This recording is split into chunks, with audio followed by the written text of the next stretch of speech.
The Giants and the Dodgers, a rivalry as fierce and storied as any in sports.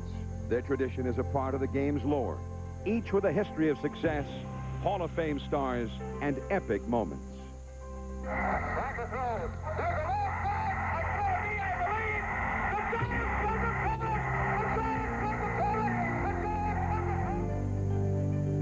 Bobby Thompson's shot heard round the world, part of a 20-year period, 1947 to 66, when the Dodgers and Giants dominated, winning a combined 13 National League pennants, while at the same time expanding baseball's cultural horizon. Robinson, Mays, Campanella, McCovey, Newcomb, Marichal. In 1958, both teams moved west, forever changing baseball's geography. In the 42 years since, the Dodgers certainly less lovable than in Brooklyn, possibly more successful. The once proud Giants yet to win a title by the Bay, but still causing Dodger heartaches. The right field hit hard. Monday going back. This ball is gone. Home run, Joe Morgan. Tonight, in this, the last season of baseball at 3Com Park, who will step up among these ancient rivals and take their place amongst the memories? Join us now for the Giants and the Dodgers.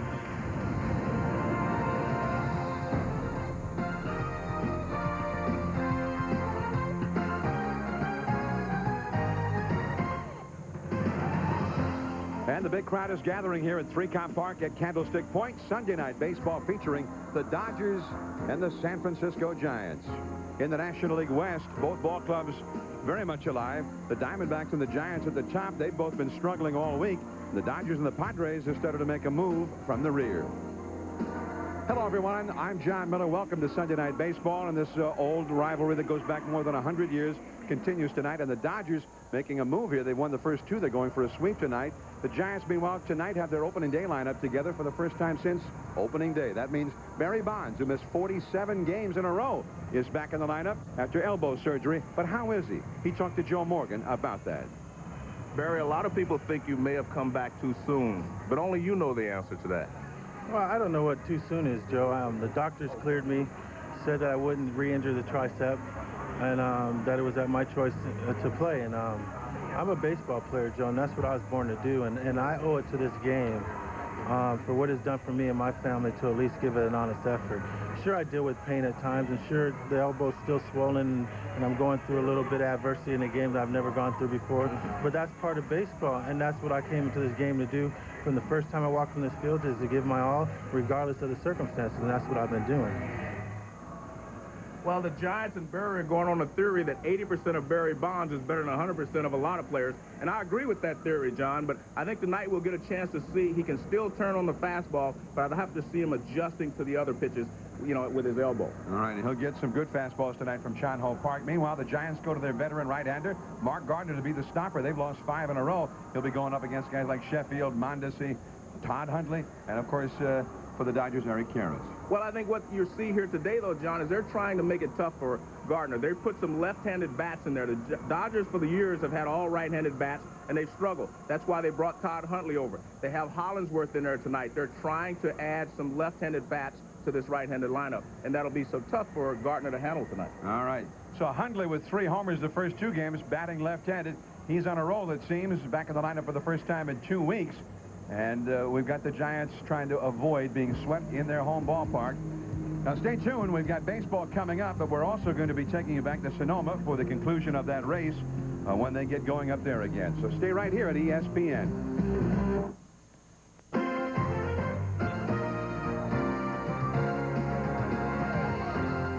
ESPN Sunday Night Baseball is presented by Gum Out. Drive your fuel system clean with a complete line of Gum Out Performance fuel additives. And in part by Rolling Rock, a unique state of beer. And by Century 21, real estate for the real world.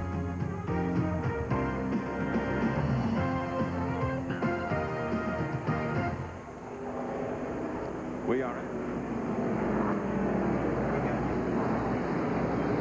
Well, stay tuned for that. If you had been tuned in for that, we'll be taking you back for the conclusion of the race when they're ready for it.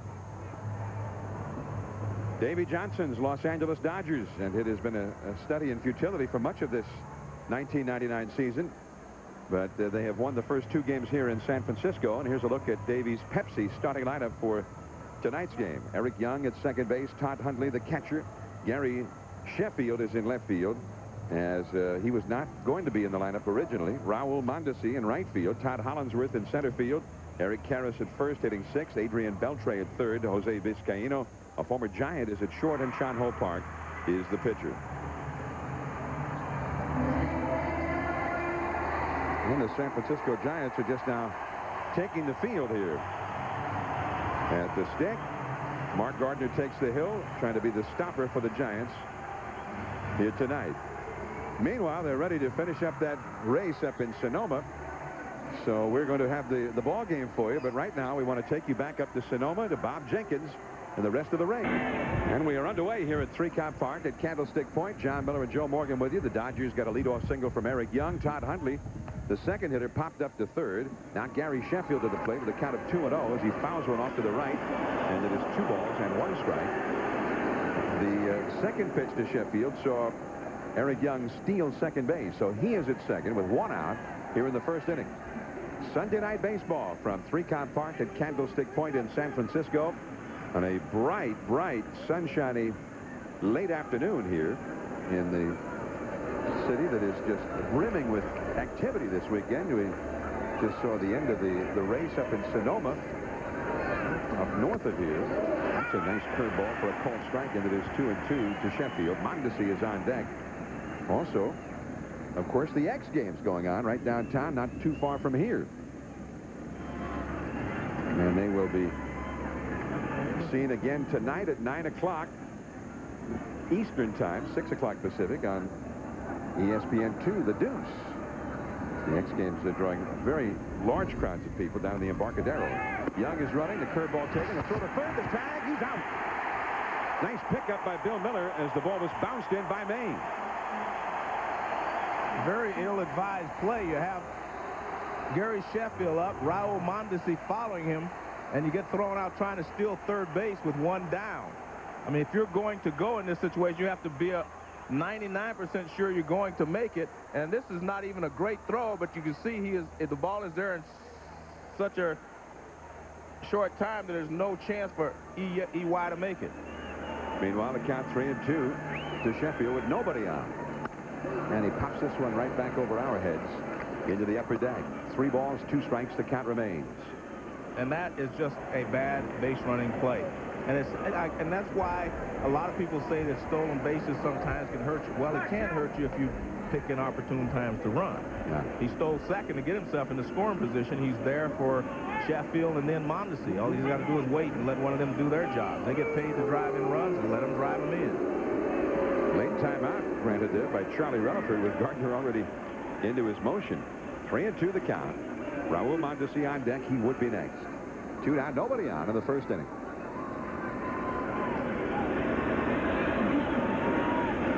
And the walk to Sheffield.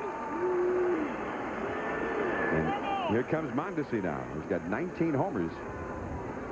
Although when we saw Mondesi earlier this year, Joe, on Sunday Night Baseball, he was in a real home run tear. In fact, Mondesi had 18 home runs in the first 47 games, which tied Gil Hodges' all-time Dodgers record for most homers after that number of games. But now he's only hit 1 homer in the last 25 games. Mondi has always been a streaky hitter. He gets hot, and he stays hot for a while. But when he's cold, he's really cold because he swings at a lot of bad pitches. He swings at a lot of breaking balls off the plate, and he will chase a lot of pitches. But when he's swinging the bat really well, some of those pitches he can handle. It looked like Gardner tried to make him swing at one of those bad ones right there. What they've tried to do is mix their lineup a little bit, John, because basically they're a right-handed hitting lineup. They've added Todd Hollinsworth in there tonight just to get another left-handed bat in this lineup. A little bit low with the slider. 2 balls and no strikes to Mondesi. Todd Hollinsworth is on deck. Chan Ho Park, the Dodgers starter, has been one of the disappointment for the Dodgers in the first half of the season. He's not been able to get it going. Carlos Perez has struggled horribly in the first part of the year, although yesterday he pitched a beauty. And hit well, too. 3 for 3. Started a 2-run rally with a double. He drove in a run with a 2-out surprise bunt that he beat out. And that brought home the 3rd run. Of course, Todd Hundley, who's been a major disappointment, with 2 homers and 5 runs batted in yesterday. Hundley popped out the 3rd in his first at-bat tonight. Hundley, of course, sat out for nearly 2 weeks and worked on his throwing mechanics with Rick Dempsey, the Dodgers bullpen coach, but also had extra batting practice duties with Rick Down, the Dodgers hitting instructor. Fastball runs inside, and Gardner's down 3-0 to Mondesi with Collinsworth on deck. And this even makes the glaring mistake by Eric Young even more pronounced now, because, I mean, he should be at second with a 3-0 count, 1 out with Mondesi hitting. And that would force Gardner to give Mondesi a pitch to hit, because Hollinsworth would be on deck, a left-handed hitter. The Giants a great favorite. Mondesi swings away and 3-0. Pops it up. Maine looking up into the bright blue sunshiny sky. In foul ground, he's got it. Could have been a lot more for the Dodgers than what they got. 1 man left. The Giants coming up from San Francisco. Dusty Baker, the former Dodgers star, now the outstanding manager of the San Francisco Giants. He's won 2 Manager of the Year awards in the last 6 years, beginning in 1993 and won it again in 1997. Dusty Baker with the Pepsi batting order that he has produced for today's game, and it was the opening day lineup. Marvin Bernard in center field, Bill Miller at third, Barry Bonds in left field. Bonds, since returning from the disabled list, has not hit a whole lot, although in the last week has shown more signs of being like Barry Bonds again after a very slow start upon his return. Jeff Kent at second, J.T. Snow at first, Ellis Burks at right, Rich Aurelia at short, Brent Maine the catcher, and Mark Gardner the pitcher bats 9th. And on the mound for the Dodgers, the hard-throwing right-hander, Chan Ho Park. And John, you're right. He throws hard, but he's been leaving a lot of pitches over the plate, and he's given up a lot of home runs. Has a good breaking ball, good curve ball, a hard slider, and a changeup. So he's really has all the tools to be a good pitcher, but his location has been off, and he's been leaving a lot of pitches where the hitters can handle. And one thing, too, he has been murdered by left-handed hitters this year. Right. Lefties have hit him harder than they've hit any other pitcher in the National League so far. Marvin Bernard bluffing the bunt, taking ball 1. But he's handled right-handed pitchers pretty well. That's the only Right-handed good hitter. thing. Right-handed hitters have hit 203 up against him. Marvin again shows the bunt, takes the ball, 2-0 the count. Marvin Bernard has dropped down 19 bunts in fair territory this year and has reached base 12 times. That's a great percentage, John. I mean, you don't hit 12 for 19. So anytime you can bunt 12 for 19, that means you're doing much better than you would if you would have swung the bat all those times. And he's shown himself to be a very fine bunter and really sort of increased his reliance on the bunt after a visit from Brett Butler. There's a called strike. Atlanta was in town. Brett Butler was in to do the game on television. He talked to Marvin Bernard, and Marvin was in the midst of his worst ever slump.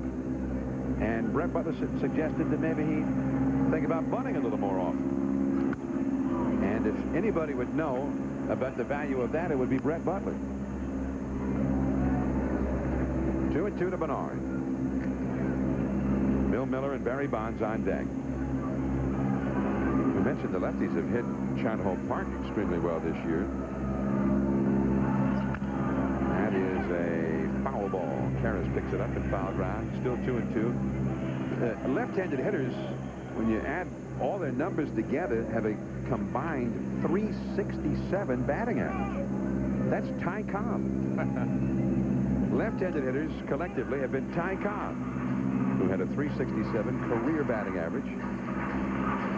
And also, the left-handed hitters have hit 11 home runs. That's more homers by left-handed hitters than any other pitchers given up. 2-2 the count. And there's a base hit.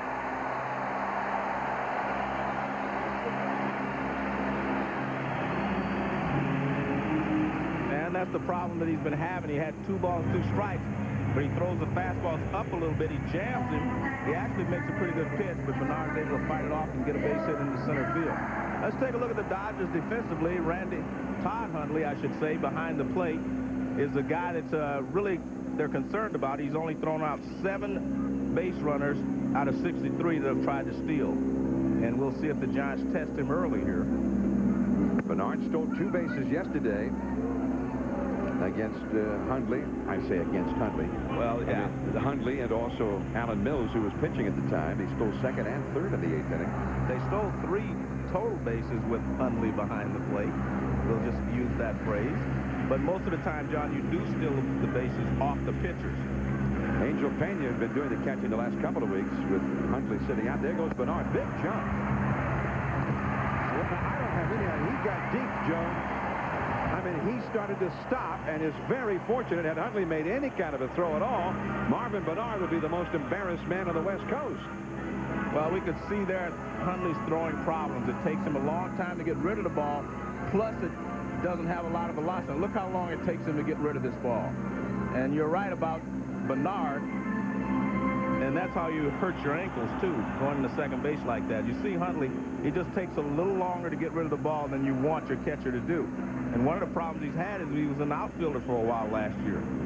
Bill Miller, the hitter, and that will move Bernard over to 3rd. Good situational hitting by Bill Miller on the very next pitch after the steal. And now Barry Bonds is coming up. And I expect Barry to be able to handle Chan-Ho Park's fastball. Is making adjustments to the other pitches that I think he'll have problems with. When you first get back, you can always hit the fastball if you're a fastball hitter. But recognizing pitches and making adjustments are the problems you have after a long layoff, because your timing is the first thing that suffers. Not the quickness of your bat, but their timing of handling the other pitches. Bonds 289 overall. And a lot of pitchers have been going after him that way with that high fastball. Well, he's always been vulnerable to the high fastball, John, up and in, as long as you get it inside. I mean, he likes the ball out over the plate. Most pitchers try to pitch him in, and if you get the ball up and in, you're better off. But if you miss by 6 inches and get the ball over the plate, over his career, he's made a living off of that pitch. Well, now Hundley's going to go out and talk to Chan-Ho Park. Here's that steal, Joe. We were talking about Bernard. Now, you see, he gets a jump. He's got his head down. He doesn't know what's going on.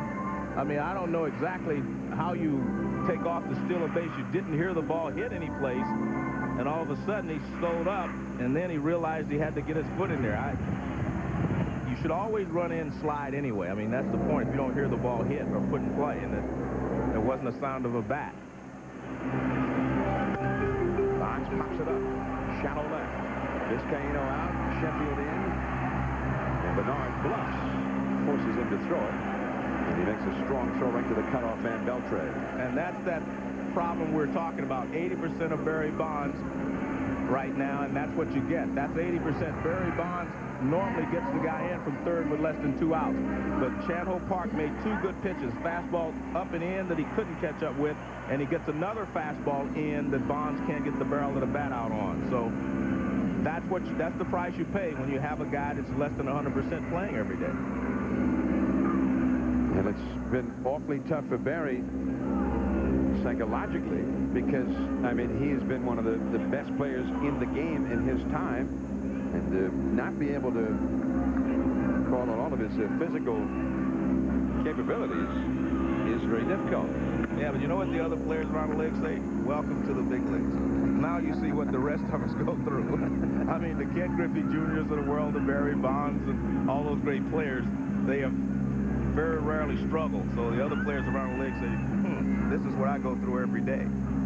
Now Jeff Kent, 1 ball and no strikes. Runner at 3rd, 2 down, time taken. Now Kent, who drove in 128 runs last year, even though he only played 132 games, and he has struggled with the RBI bat here, especially on this homestand. In 9 games on the homestand, Kent has only 1 run batted in. The slider is low. 2-0. John, what's interesting to me is that the Giants are still like 3rd in the league, you know, in runs scored with this lineup. And Kent hasn't been hot yet. Barry Bonds, of course, hasn't been hot because he's been out. And Ellis Burks has been out. They're still doing pretty well. And there you see the numbers. 5.4 runs a game, 3rd in the league.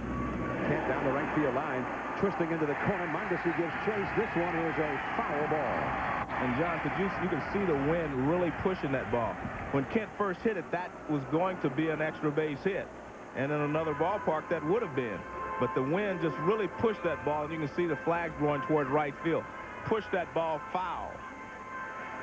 I mean, when the ball started out, it was at least 40 feet fair, and the wind helped push it. Of course, the slice helped a little bit, too, but it lands about 3 feet foul. But that ball was at least 50 feet fair when it started off his bat. Wait a minute, you said 40, now it's 50. Well, you know. Do I hear 60? Guesstimate here, you know. And if I see that replay again, it might have been 60. Well, I mean, that's no kidding. I mean, in this ballpark, I've seen balls hit the straightaway center that get caught in right center. High pop foul coming over is Karras. And this, too, will get blown back in amongst the spectators. So the count, 2 balls, 2 strikes to Kent. And there's the view from high above Candlestick Point. This old ballpark, it opened in 1960. This is the 40th year of baseball at Candlestick Point and the final year for baseball here. They are estimating the number of days to the opening day in their new ballpark, Pacific Bell Park in downtown San Francisco. 290 days. Next April, they'll move into a beautiful new ballpark down in the China Basin area of San Francisco. 2-2 to Kent. Nice save by Hundley. Very good play there by Hundley. And the Chan-Ho Park has to have a lot of confidence in the catcher to be able to throw that pitch. One of the things that happens when you get a runner at third is that it takes away normally that sharp breaking ball down low. But you see Park has confidence enough to throw it. That's a great job there by Hundley. That was not an easy pitch to block. He moved his body out in front and knocked it down. Good play. Rick Dempsey, the Dodger bullpen coach, has been working with him. He's throwing at his footwork. Kent bloops one. Hollingsworth in a hurry. Base hit. Bernard scores, and Kent is delivered with 2 down. It is 1-0 Giants.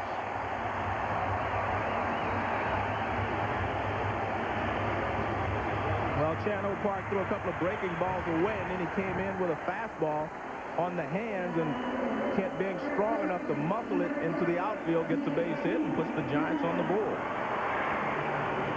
Here's the target. See, that fastball runs in. It jams him, but he's strong enough to get it to the outfield, and you can see that there's no way that Hollingsworth is going to be able to make that play. Bounces several feet in front of him. So Kent is aboard his 48th RBI of the year. And here's J.T. Snow. 1-0, the Giants ahead. And Kent, who is completely healthy at the beginning of this year, last year, he had all kinds of foot problems and knee problems. And earlier this year, he was stealing bases at an excellent pace. He's got 10 steals. Snow takes ball 1 up and away. But about a month ago, on a 7-game trip to Montreal and Philadelphia, all-turf road trip, Jeff Kent came down with a case of turf toe, and that has hobbled him a little bit since that time. J.T. Snow hitting .301, 8 homers, 47 RBIs, up and away again, ball 2.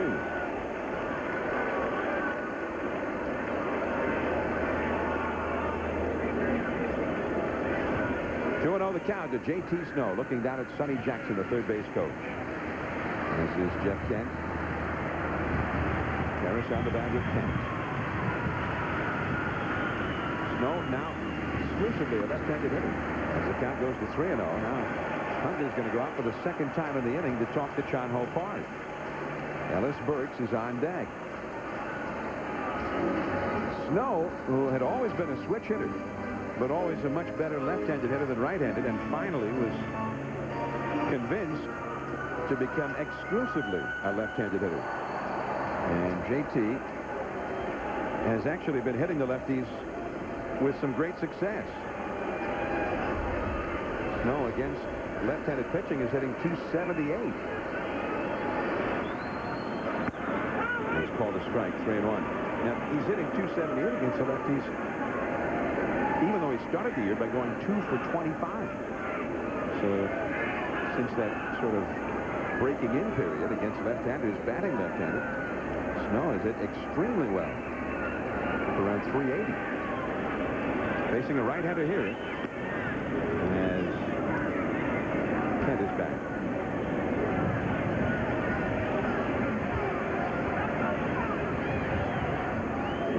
The count to Snow.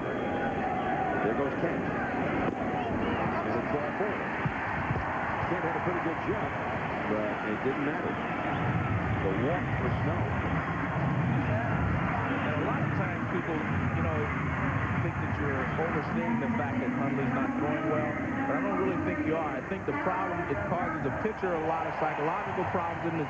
He says, I've got to think about the runner more now with Hundley catching than I would if someone else, say Charles Johnson, was back there. And I think that takes a little bit away from his concentration on the hitter. And so I think, this is a problem the Dodgers are going to have to deal with the entire season.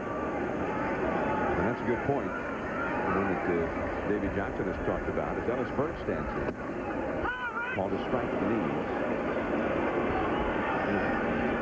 Then as big a problem, if not more, that the pitchers spend so much of their concentration on trying to keep the runners extra close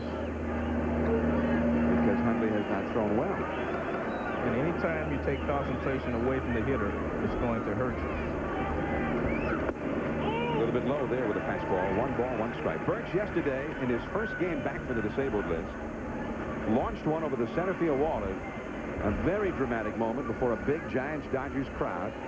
And it electrified the crowd as they were down 4-2 in the 8th inning, and he hit a 3-run homer over the 400-foot marker in center.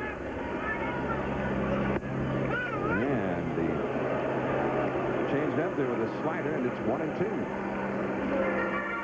Candlestick Park has good weapons against right-handed hitters. I mean, he's got a great curveball, he's got a great slider, he's got a good fastball, and he's working on a change, so he has enough to get the right-handers out. His problem is location against left-handers. He struggles more with his location against left-handed hitters than he does against right-handed hitters. Burks has fared fairly well against Park in the past. 3 hits, 7 at-bats. Kevin Brown watching the action. And that slider is too low. 2-2 to Burks. Ellis Burks, 3 hits and 7 previous at-bats, including a double and a homer against Park. Rich Aurelia, the Giants shortstop, on deck. The Giants ahead 1-0 as Park really laboring in the first. He's thrown 26 pitches already.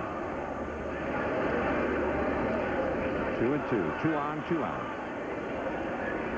And he struck it out. Good movement on that fastball.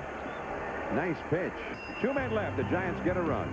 Todd Hollinsworth coming up. 1-0 San Francisco. Oh, the Giants 1, the Dodgers 0 as we go to the 2nd inning. The Dodgers coming up with Todd Hollinsworth, Eric Karras, and Adrian Beltre against Mark Gardner. Beautiful weekend here in San Francisco. No fog, which usually this time of year you get some fog. Todd Hollinsworth standing in, and a strike call to the outside corner. Now, Hollinsworth yesterday got the start at first base in place of Eric Karras, and today he was originally in the lineup in place of Gary Sheffield, which enabled Davey Johnson to get a left-right look in his order. Every other hitter a lefty.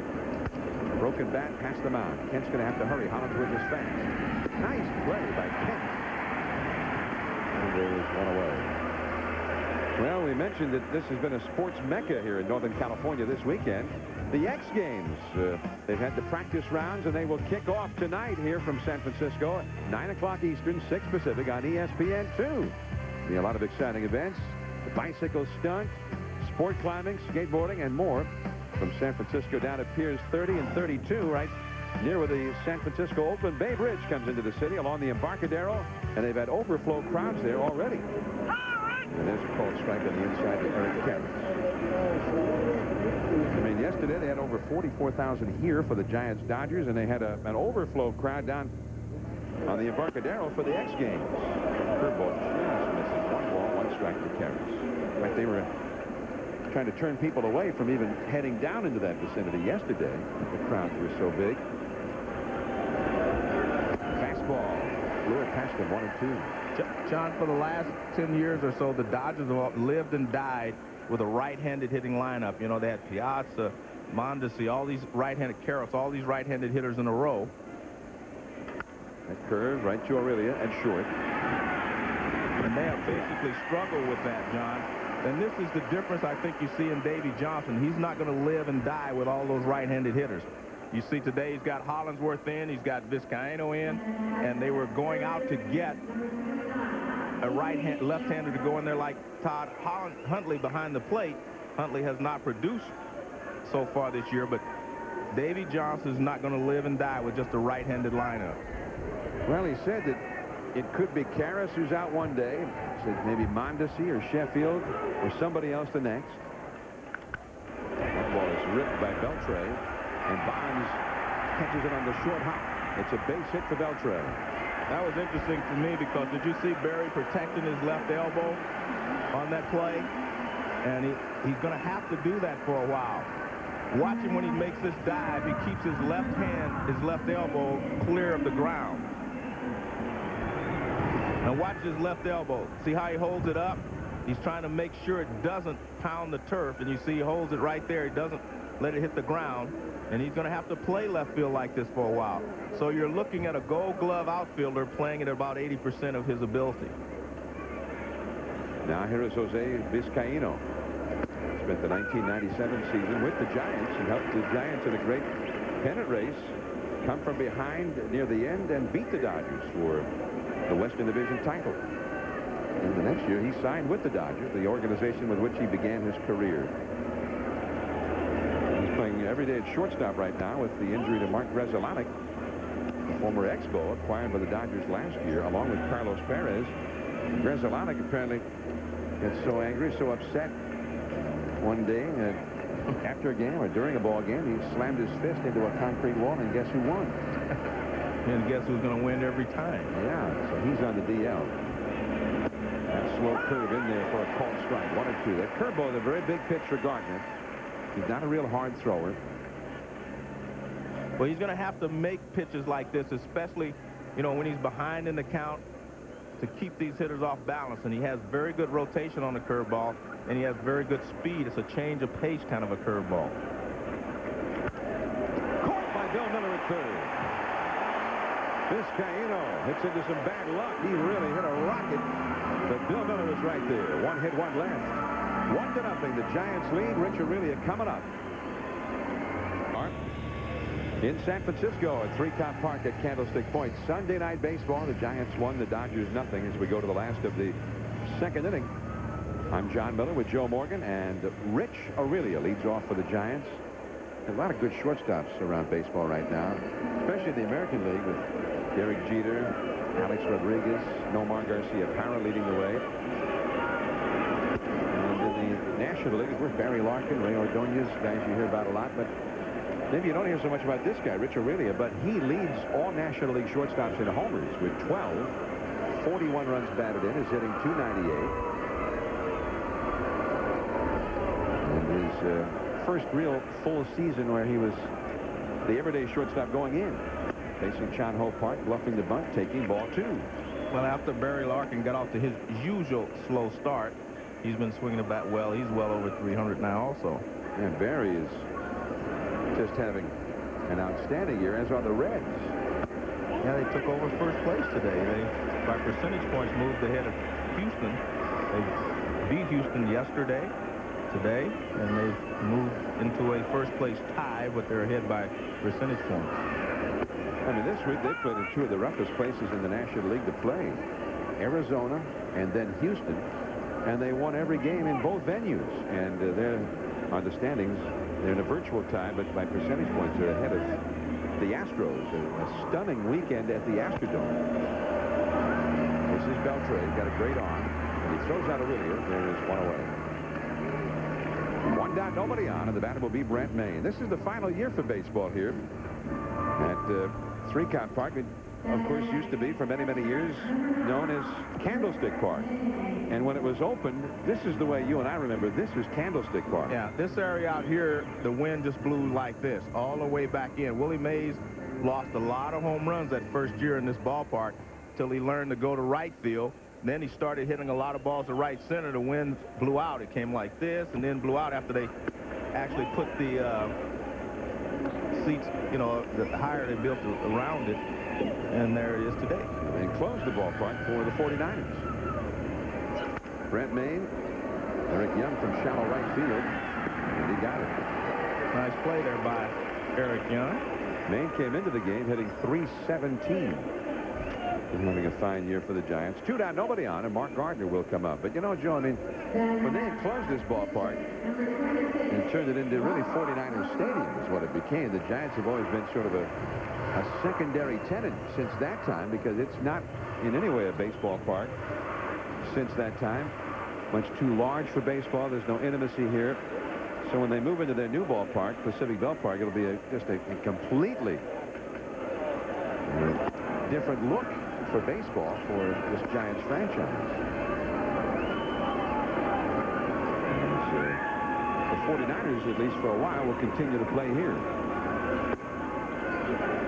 2-0 to Gardner. I think the 49ers will be here for a long while. Well, they've been talking about building a new stadium. Right. That's those talks are not progressing now. Looked like for a while they had it all set up. 2-0 the count to Mark Gardner. 1-0 the Giants lead. Jeff Kent singling home run in the first inning.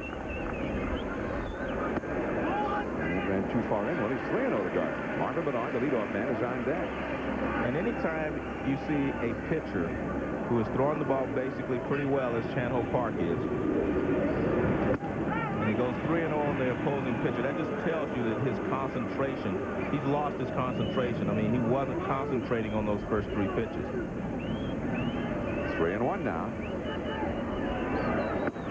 And he walks it.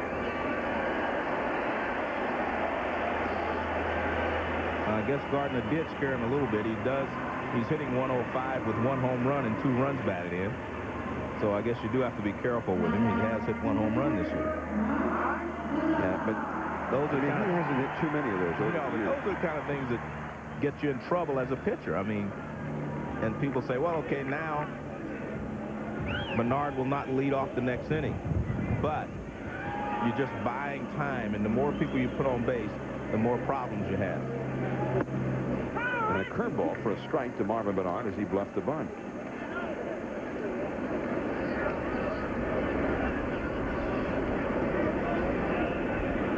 Gardner getting the walk. Now Bernard. He's not a very big guy, but he's got a little pop in his bat. He's got 4 homers, 18 doubles, and 2 triples this year. And especially that wind blowing out toward right, as it looked like it was in the first inning. And it definitely was here yesterday. Balls in the air to right. We're getting a push.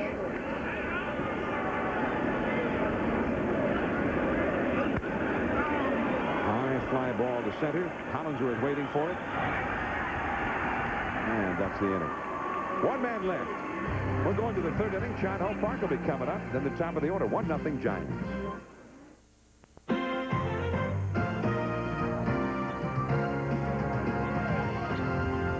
ESPN Sunday Night Baseball is brought to you by Nextel.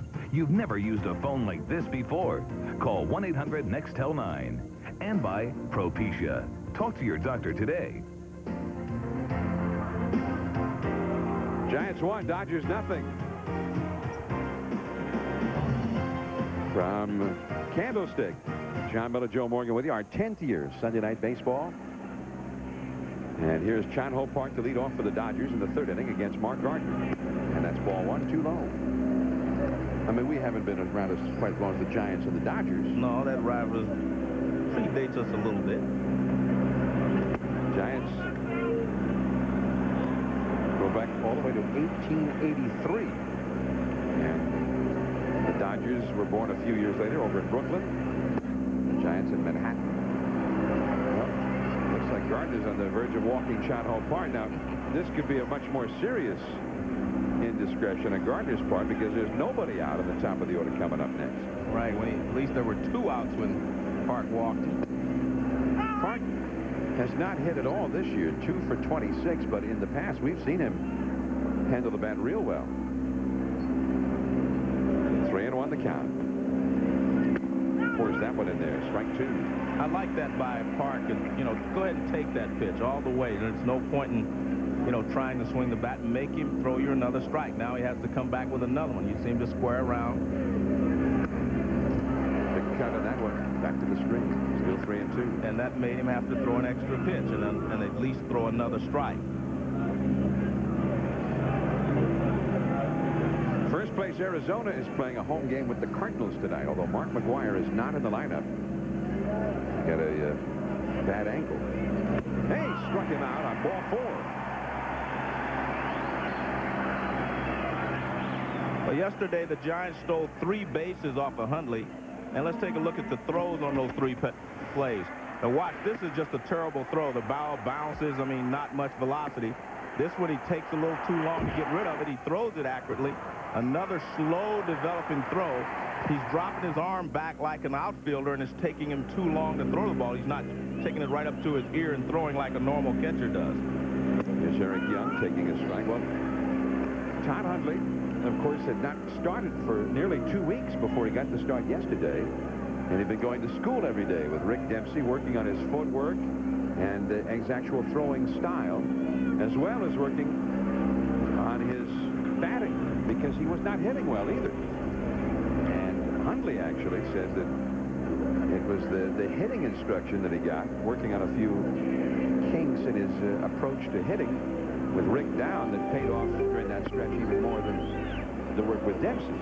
And certainly the hitting has been there since he returned. He got into, as you see Dempsey in the dugout, he got into the ball game late Friday and homered, and then he hit 2 more homers yesterday and drove in 5 runs. He is on deck. It's Eric Young with a 2-1 count. Pulls one foul past Glenn Hoffman, the third base coach. Well, John, one thing to remember is last year when he came back, they had him in the outfield. So he started trying to throw like an outfielder, which takes a lot of pressure off your elbow. And that continued right on up, you know, through the season this year, trying to throw like, you know, sort of take a little pressure off the elbow. Gardner snares that one with quick reactions. 2 gone. Young retired. Well, we told you that Hundley, he allowed 3 steals yesterday, but the offense was definitely there, as it was Friday. He hit this big home run in the 9th inning against John Johnstone in a 4-2 Dodger win. Then yesterday, an upper deck shot helped by the wind. And then in the 9th inning, down 6-4, a 3-run shot against Rob Nen to give the Dodgers a dramatic come-from-behind victory, 7-6. And, of course, that's why they got Hundley in the first place. They didn't think he was going to come in and throw out 50% of the runners like an Ivan Rodriguez. Well, what's Rodriguez throwing about 80% this year? But they wanted that left-handed power. And remember, Todd Hundley hit more home runs than any catcher in one season in the history of the game. He has a single-season catcher for home runs by a catcher. I mean, he has power. He's always had a lot of power, especially from the left side. I think he's a much more powerful hitter from the left side. And anything down on the left side, he can really drive well. 2-0. And 3-0. Well, Hundley yesterday became the first Dodgers player in the decade of the 90s to hit a come-from-behind game-winning home run in the 9th inning or later on the road. Last time a Dodger had done that was 1989 when Willie Randolph did it at Shea Stadium against the New York Mets.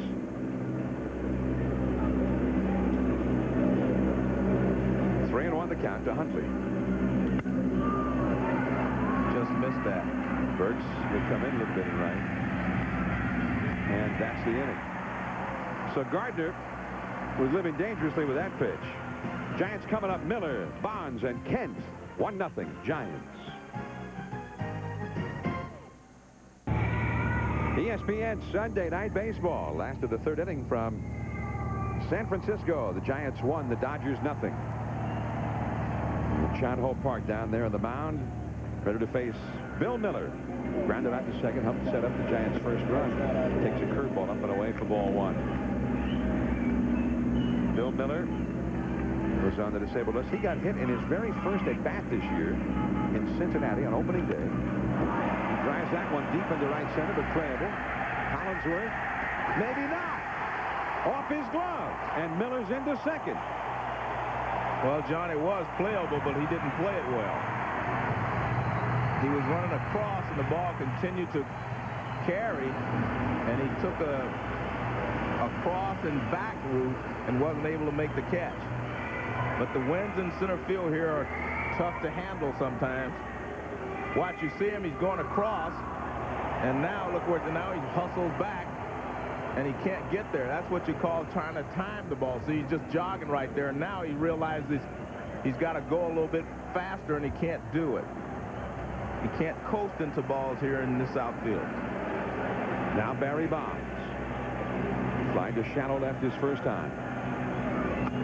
Too high. One ball, no strike. So you'd like to see a guy in this ballpark in particular hustle to the spot and then adjust. And wait for the ball. And he didn't do that. He was jogging, you know, going 3/4 speed to that area. And remember, Devon White, Gold Glove center fielder, was scratched just before the ball game.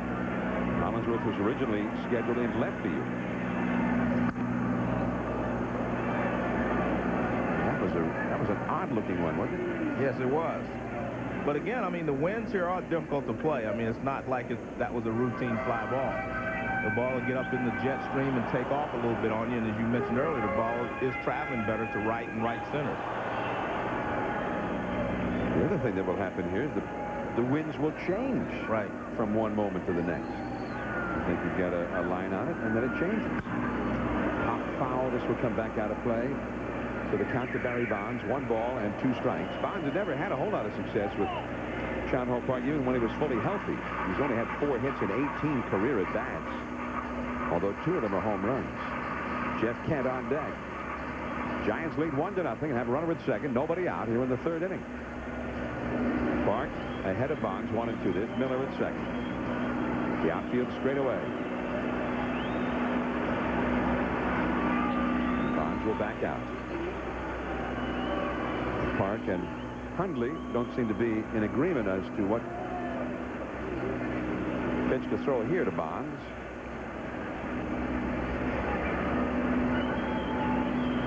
Bonds back in there now. So look back at Miller. And Bonds refuses to offer after that high fastball. 2-2 the count. St. Louis is going ahead of Arizona 1-0. Arizona with a 2-game lead over the Giants in the National League West. Cardinals ahead there at Bank One Ballpark. A hard slider in the dirt. Tough pitch. Nice pickup by Todd Hundley. Full count, 3-2. Another ball game going today is Oakland at Anaheim. And the Angels lead the Athletics 4-0. Last of the 3rd down at Edison International Field. Barry Bonds with a 3-2 count.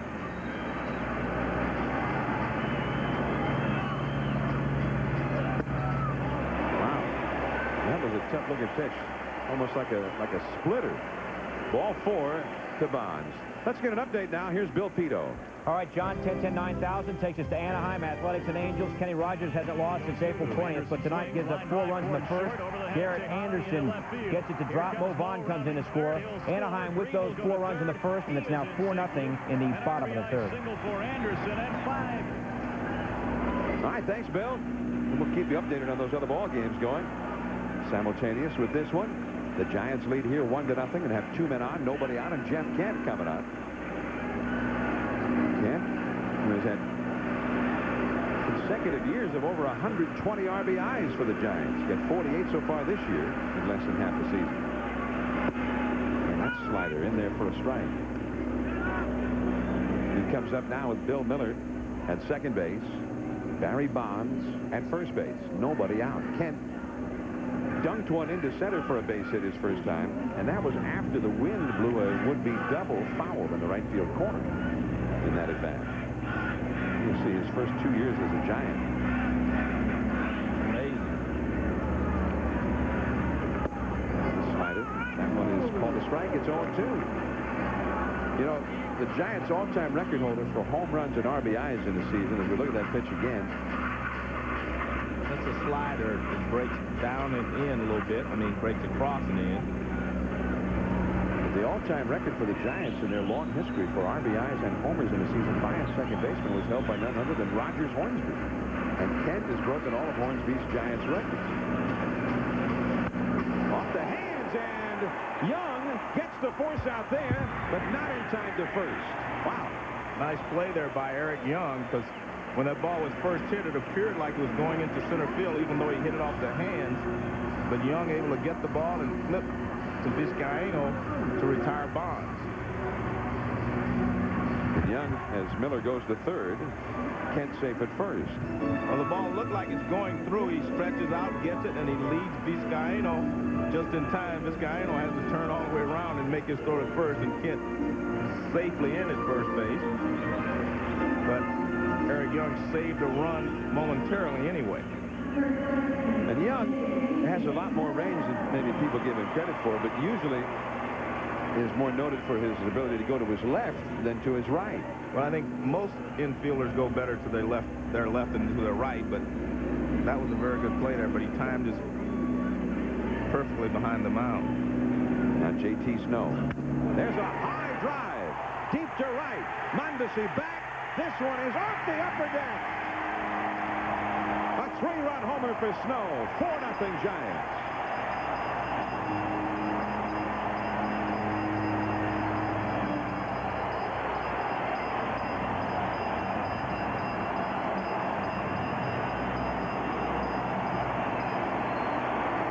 And John, this is where statistics always catch up with you. We talked about how Chan Ho Park has a lot of problems with left-handed hitters. Take a look here. Bill Miller starts it off with a double.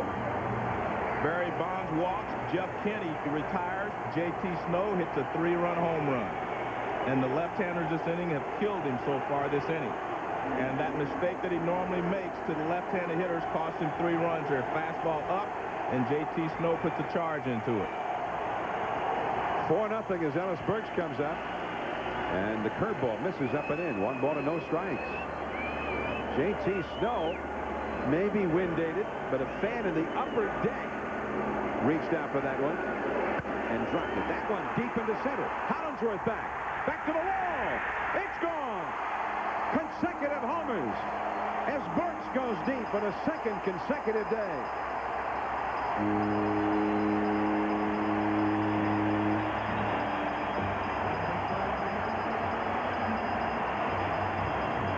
Well, I think we talked about concentration as you see Claude Osteen going out to the mound.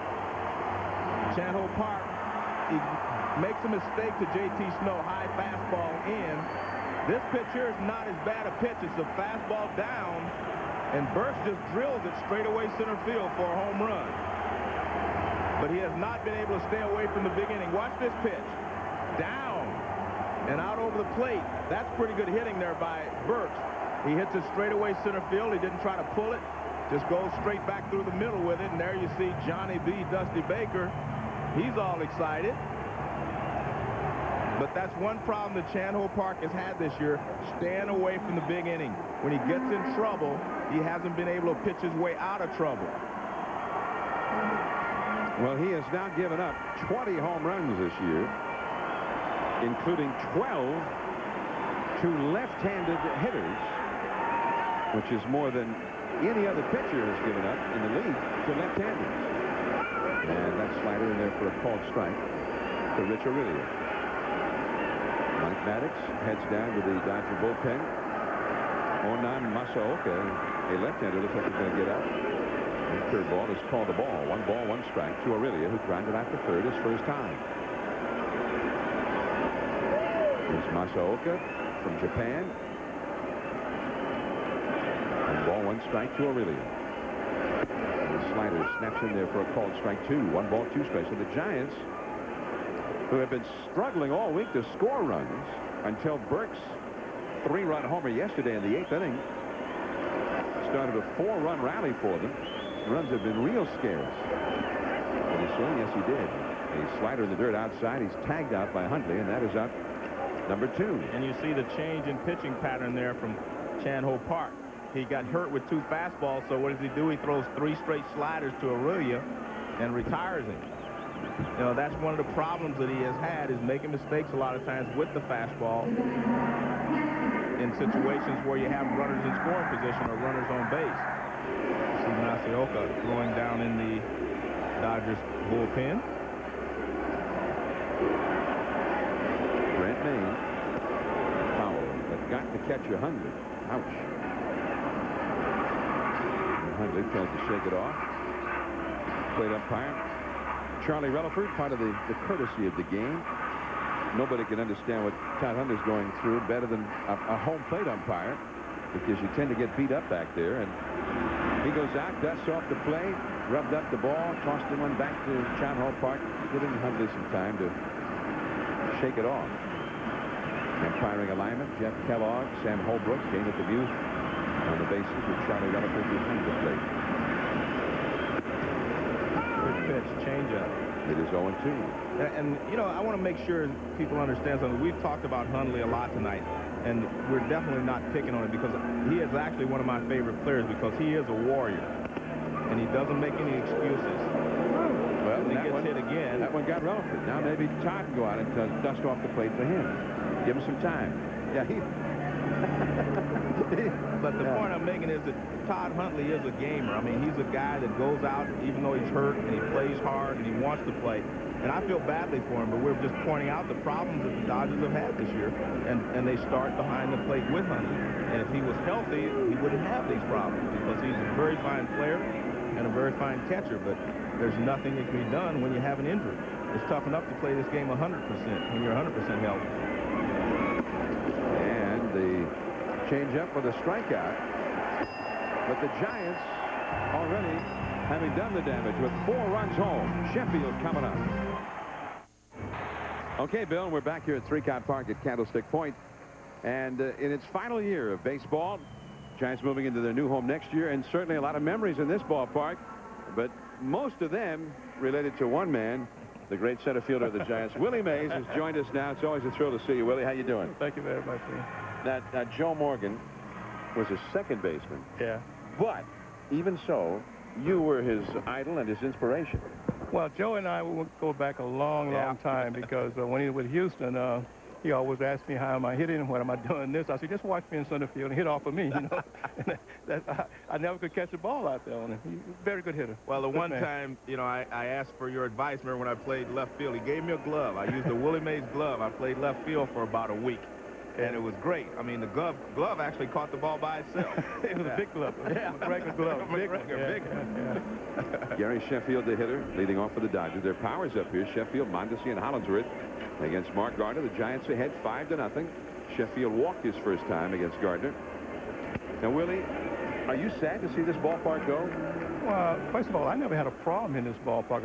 Only time I had a problem was home runs. But fielding, I never had a problem. I hear a lot of guys holler about, you know, the wind, all that kind of. The wind is rough out there, but you have to work at it. I did all the time.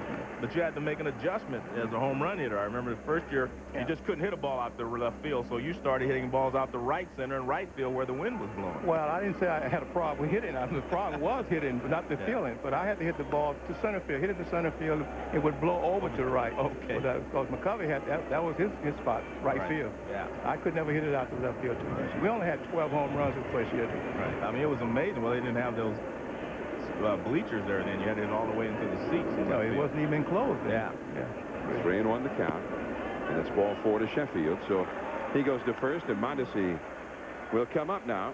Well, in the old days here at the Candlestick Park, Willie Mays, he did it all. Hitting, look at that, it was 410 in those days, Willie, the center. That was a long 410. That's the right field that you're talking about. Yeah. That ball hit the right field. And look at that catch. Now, even there on a run, you kind of caught it with the basket catch there. I did that in the Army when I was there for about 2 years. It made me mad, so I had to do something that could come out of the Army. So I started the basket catch so the people wouldn't forget me. And you had a habit of just patting your glove to let the fans know, I'm going to make this catch. Well, I missed one ball like that. Actually, it was 2, Joe. Well, after Sheffield's walk, Mondesi has singled into the left field, and the Dodgers have a threat here with 2 men on, nobody out, and Todd Hollingsworth coming up next. 5-0. The Giants are leading. Gardner in a jam here. Willie, since the ballpark was enclosed, and that's a long time ago, too, 29 years ago, how has it changed? I mean, the winds used to come in and knock everything down in left field. Sometimes now it does the same thing, sometimes not. When you can see left-hand hitters hit the ball to left center and the ball goes out, then you know that's a short ballpark. When I played, you couldn't even get a left-hand hitter to hit the ball to the warning track out there. So I think the ballpark have changed when they enclose it. The wind blows a little bit, but it near as much as when we played. You know? I think the balls have something to do with it also, Willie. They're a little harder you don't now want to than knock before. baseball. No, but they are a little harder. I agree, but we're not knocking. We're just reporting the facts. I agree. Okay, you can report it, but I got to keep it close.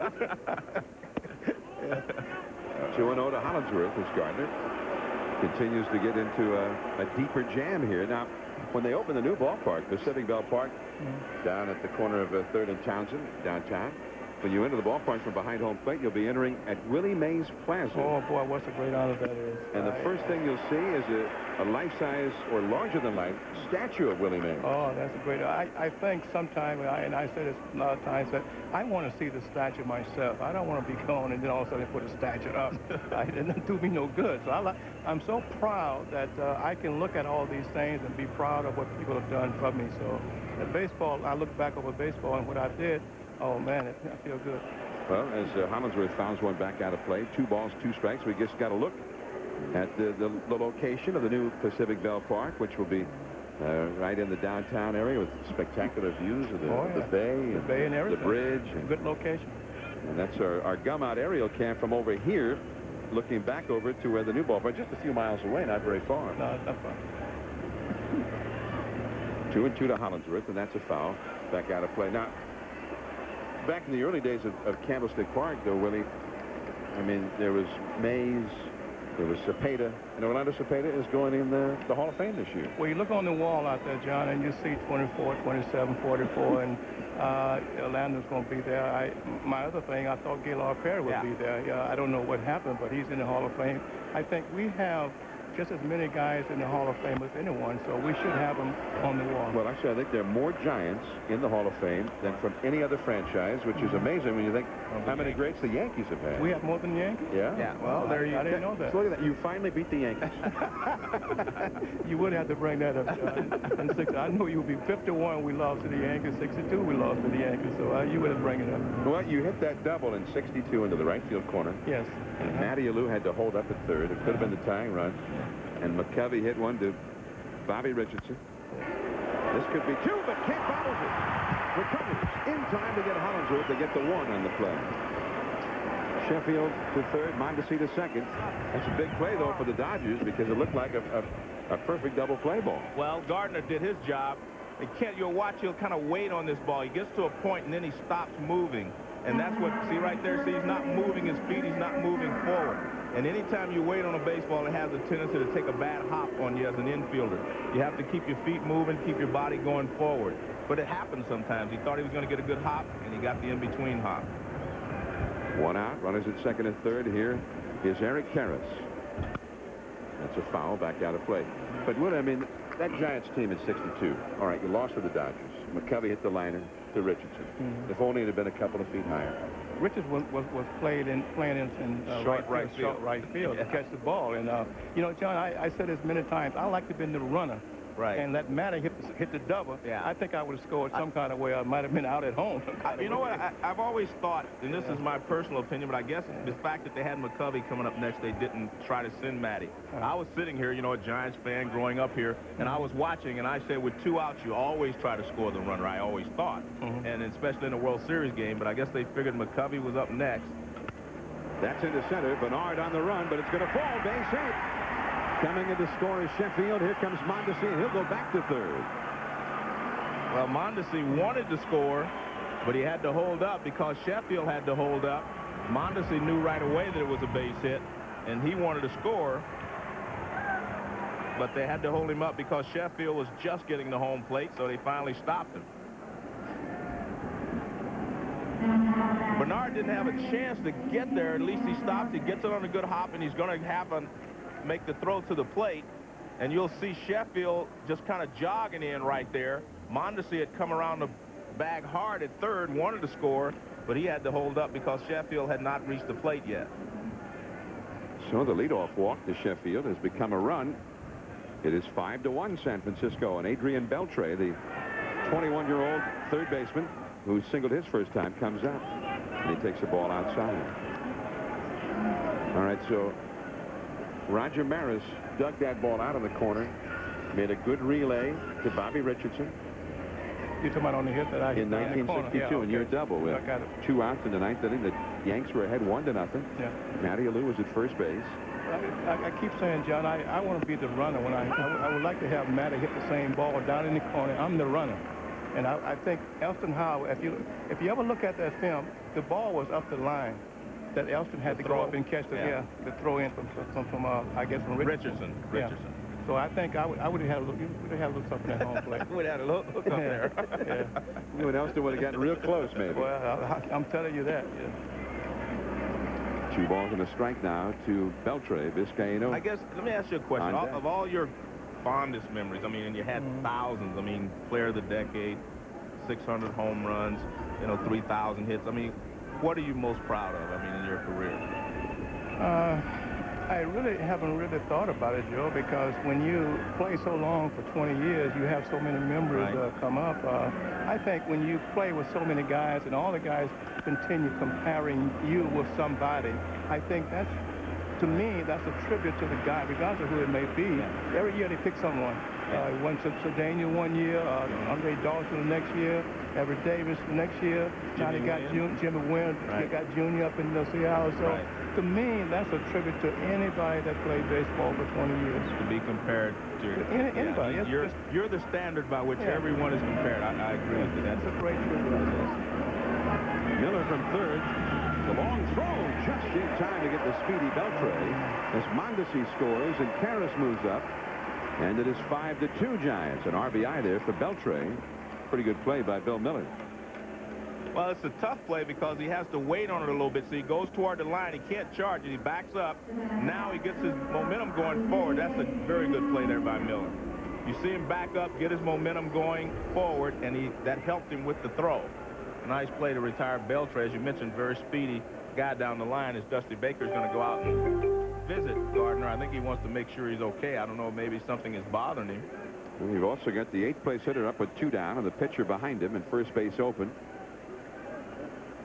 Sometimes Dusty likes to go out and have the pitcher be part of the decision-making process in a play like this. So Willie, the Giants and Dodgers. Now, you were involved in 2 of the great legendary Giants and Dodger playoffs. Yes. 51, your rookie year. My 51, I'm scared to death. Right. Now, Bobby Thompson hit the dramatic home run, and you were on deck. Yes. My first reaction there is that I thought Leo would pinch hit for me. Really? He said he wouldn't, but knowing Leo, he wanted to win. I think he would have. My last couple of, I guess, weeks, I was hitting 296. I didn't get a hit too much. So you've been in a slump when the season ended that year. Well, I was playing every day. Good defense, but I didn't hit the ball that well. I wound up hitting 274, 20 home runs. Slump is not in his vocabulary. No, I don't. I never do that. I could go over 20. I'm not in a slump yet.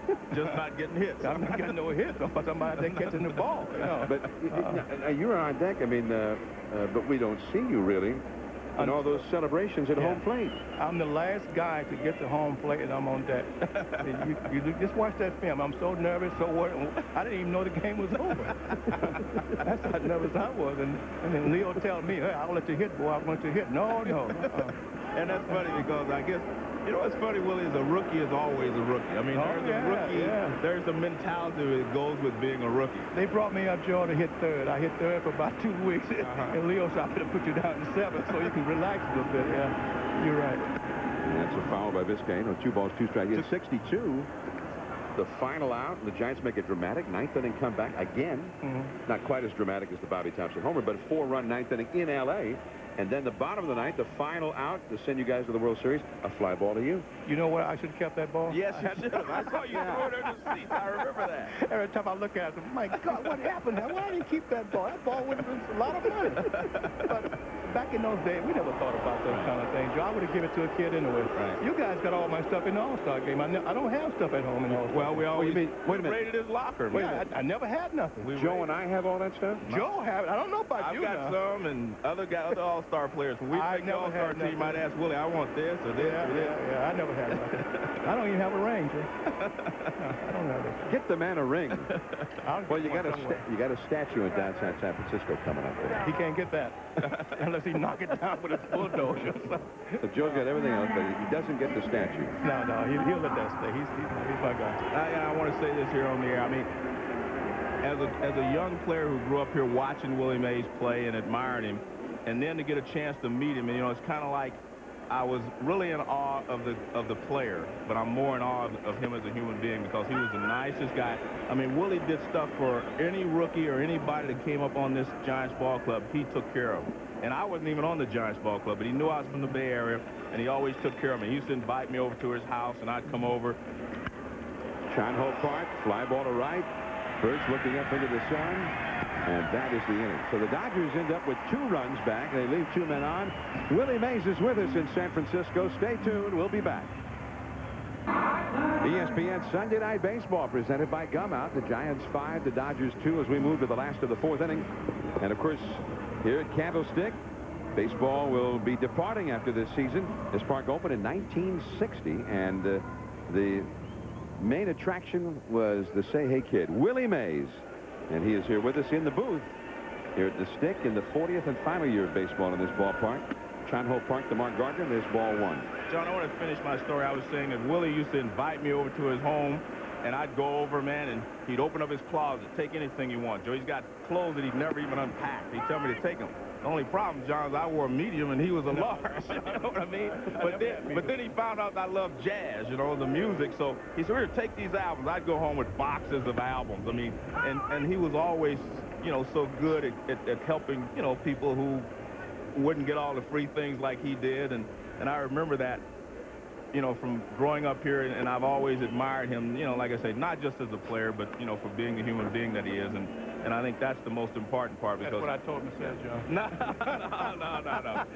You know, too much. Hey, you know, there's...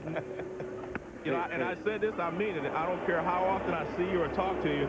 Every time you're around, I still get a little nervousness here.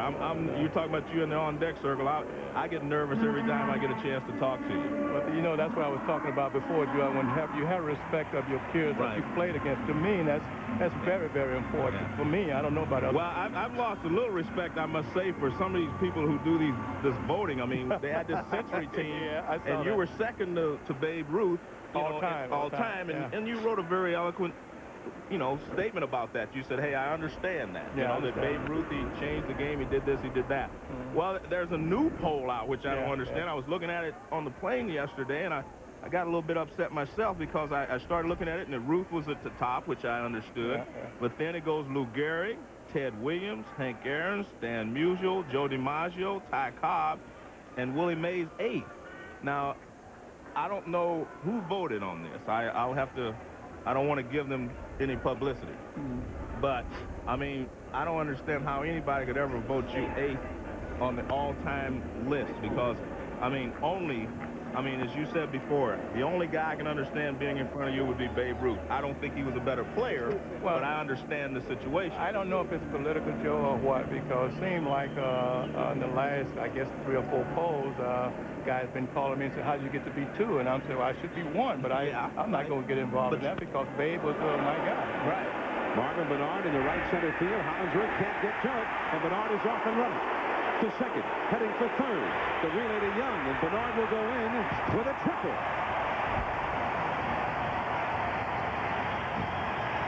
Well, John, I like that. He slid into third with a triple with no play on him, and he stole second standing up when there was a throw. So maybe knows Willie Mays up here watching. Yeah. Well, this ball is hitting the gap, and again, the wind is blowing out toward right center, and this ball is over the head of Hollingsworth, no chance to make the play, and it bounces against the wall, and by the time they get it back in, Bernard is at third with a triple and 1 down. Bill Miller, the hitter, with Barry Bonds on deck. Well, on this poll, Joe, and your point's well taken, how can Willie Mays possibly be listed at 8th? On the other hand, Willie himself didn't know anything about it until you brought it up.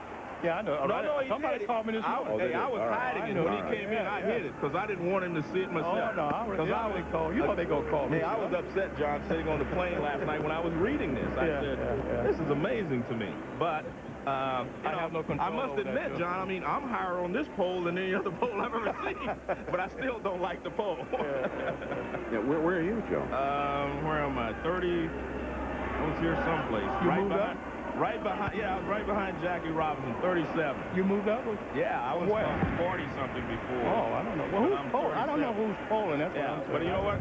I'll give up my spot if they put you number 1. Because well, that's not going to happen. I'm not going to even worry about it. You know, Joe, to me, I did 20 good years of baseball, and I'm very pleased with my career. You know, whatever they want to do in polls, I can't do anything about that. That's life, you know. Yeah. And I'm just a humble broadcaster sitting here in Olympus with two of the all-time immortals discussing their places in history. Oh, and I'm glad to be here. I'll tell you what. Here's Barry Bonds, who will one day surely will join you guys in the Hall of Fame when he takes ball. What about you, Willie? Did you ever have an injury in your career that I had some injuries, but I never stood out a game. I had a sore arm for about 2 months. Nobody knew about it. Well, I think I hit 52 home runs. Nobody knew about it because I would go out during batting practice and just throw. Everybody would see me throwing. Oh, he's out there jiving. They never ran, so I never had a problem with that. That's about the only thing I ever had. When you were a kid, you played in the old Negro Leagues. Oh, yeah. As I recall. And you actually started, and your dad was on the team. No, my dad was on the steel mill team. In the South, you had to play for the steel mill with a broom. Oh, all right. They give you a broom and sweep up during the day. You played ball at night. So that was not in the Negro Leagues. But it was semi. Yeah. Semi, but my father, semi-pro. But when I played with Birmingham Black Barons, then I was about 15 then. Now, did your dad ever give you any advice about not getting hurt? No, I gave it to him. He had to You quit gave it to him? because he played left field and I played center. So he had to get out. Well, Barry Bonds has just made a little bit of history there. As long as we're talking about places in history, that's an intentional walk, and it is the 293rd intentional walk that he has received in his career, and that's one more than Hank Aaron, who had until now been the all-time record holder for being walked intentionally. That's quite an accomplishment. A lot of respect there. But I think in this case, Chan-Ho Park, who's had a lot of problems with left-handed hitters, prefers to pitch to Jeff Kent in this situation. But over the years, a lot of people have preferred to pitch to whoever was hitting behind Barry Bonds rather than pitch to him. I never had that, Joe. Yeah, well, you guys had a great team here. I mean, I grew up here playing you guys now when I was with Houston. You had you, McCovey, John Ray Hart, Cepeda, all these guys in the mix. It's kind of hard to walk anybody to get to anybody. They did that in Atlanta with McCovey against me one time. I doubled off the wall, so I never had that happen to me again. You know? So I never had a problem with that. And Barry Bonds, by the way, just tied Henry Aaron for the all-time record for intentional He'll walk. pass that next at bat. Yeah. The next one will move him ahead of Henry Aaron. That's a lot of intentional walks right there. Another former Giant on that list, Willie McCovey. Here is Jeff Kent, who has singled home a run and hit into a force play. Slider inside for ball 1. Well, if you're Jeff Kent and you're hitting in this situation, you watch the way Chan-Ho Park is pitched. He's been hurt with the fastball. You know he's got to try to get you out with the slider. And that first pitch there was a slider. And you have to feel like, well, he's going to have to try another pitch with me. And I would look for a breaking ball at least until I got a strike. Bonds at first, Bernard at third. Bonds back to the dugout. With the way Huntley's been throwing, and Park has not done a very good job holding runners, should Bonds be looking to steal here? I wouldn't steal if I was him in this situation. You got to remember, Barry is playing at 80%. He still has a problem with his elbow, and you can injure yourself stealing a base. I would let Jeff Kent go ahead and hit in this situation because you have J.T. Snow coming up next if Kent can prolong the inning. How about you, Willie? Me? Yeah. I would run. Well, yeah, if you're healthy. Yeah. Knowing Barry the way I do, I think he would run. You know, he's not the over at the stage. But I agree with Joe. I think like when I was running, when McCovey was hitting, I never would run. Right. I would let him hit. You know, it depends on how the guy is going. If he's in a slump, maybe I'll run. You know, they're walking there. And they have the left-hander, Masaoka, warming up in the bullpen. So if the inning keeps going to the point where Snow is coming up, Park might even be out of the ball game at that point. 2-0 the count to Jeff Kent. And ball 3. That's interesting. I mean, Chan-Ho Park tried to get him to chase that fastball up and out of the strike zone there.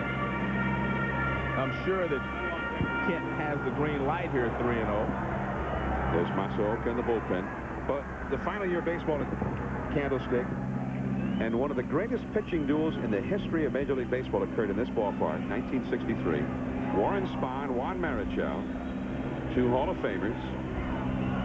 3-0 the count. There's the double bluff there. And that night, the two great pitchers got locked up in a classic. It went into the 16th inning, scoreless. Oh, yeah. And in the bottom of the 16th, Willie Mays came up against Warren Spahn. And Willie, you hit a home run, made Marichal a winner, and beat Warren Spahn 1-0. You know what I told Marichal and Spahn? I said, to go 16 innings, and you know, two guys that go 16 innings, that's a tribute to any pitcher. And I think Spahn was about 35, 40 then. Well, Spahn said to me, Willie, that game was the decline of his career. He felt like that game in this cold weather took the most out of his body and his arm than anything else, and he started to decline right after that. The ball I hit was a screwball that didn't screw too much, you know, because it stayed up a little bit, especially in the wind. That's a base hit for Jeff Kent, and Bernard will score. So Kent, for the second time in this game, gets a 2-out RBI single, and it is 6-2 Giants. And that is going to do it for John Ho Park. Davey Johnson is coming out with the left-handed batting J.T. Snow coming up. He will bring in the left-hander Onan Masaoka. So another dose of disappointment for John Ho Park. 6 runs on the board against him in less than 4 innings. In the studio as Gumout takes us to Arizona. Cards lead the D-backs 1-zip bottom 7-man on for Matt Williams. Looky here, his 21st of the year 2-run shot. Arizona now up 2-1, and John, they come in with a 2-game lead over the Giants in the West.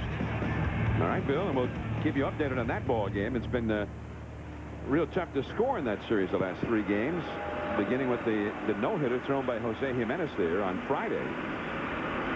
Cardinals won that one 1-0. Here's Onan Masaoka, the left-hander to face J.T. Snow.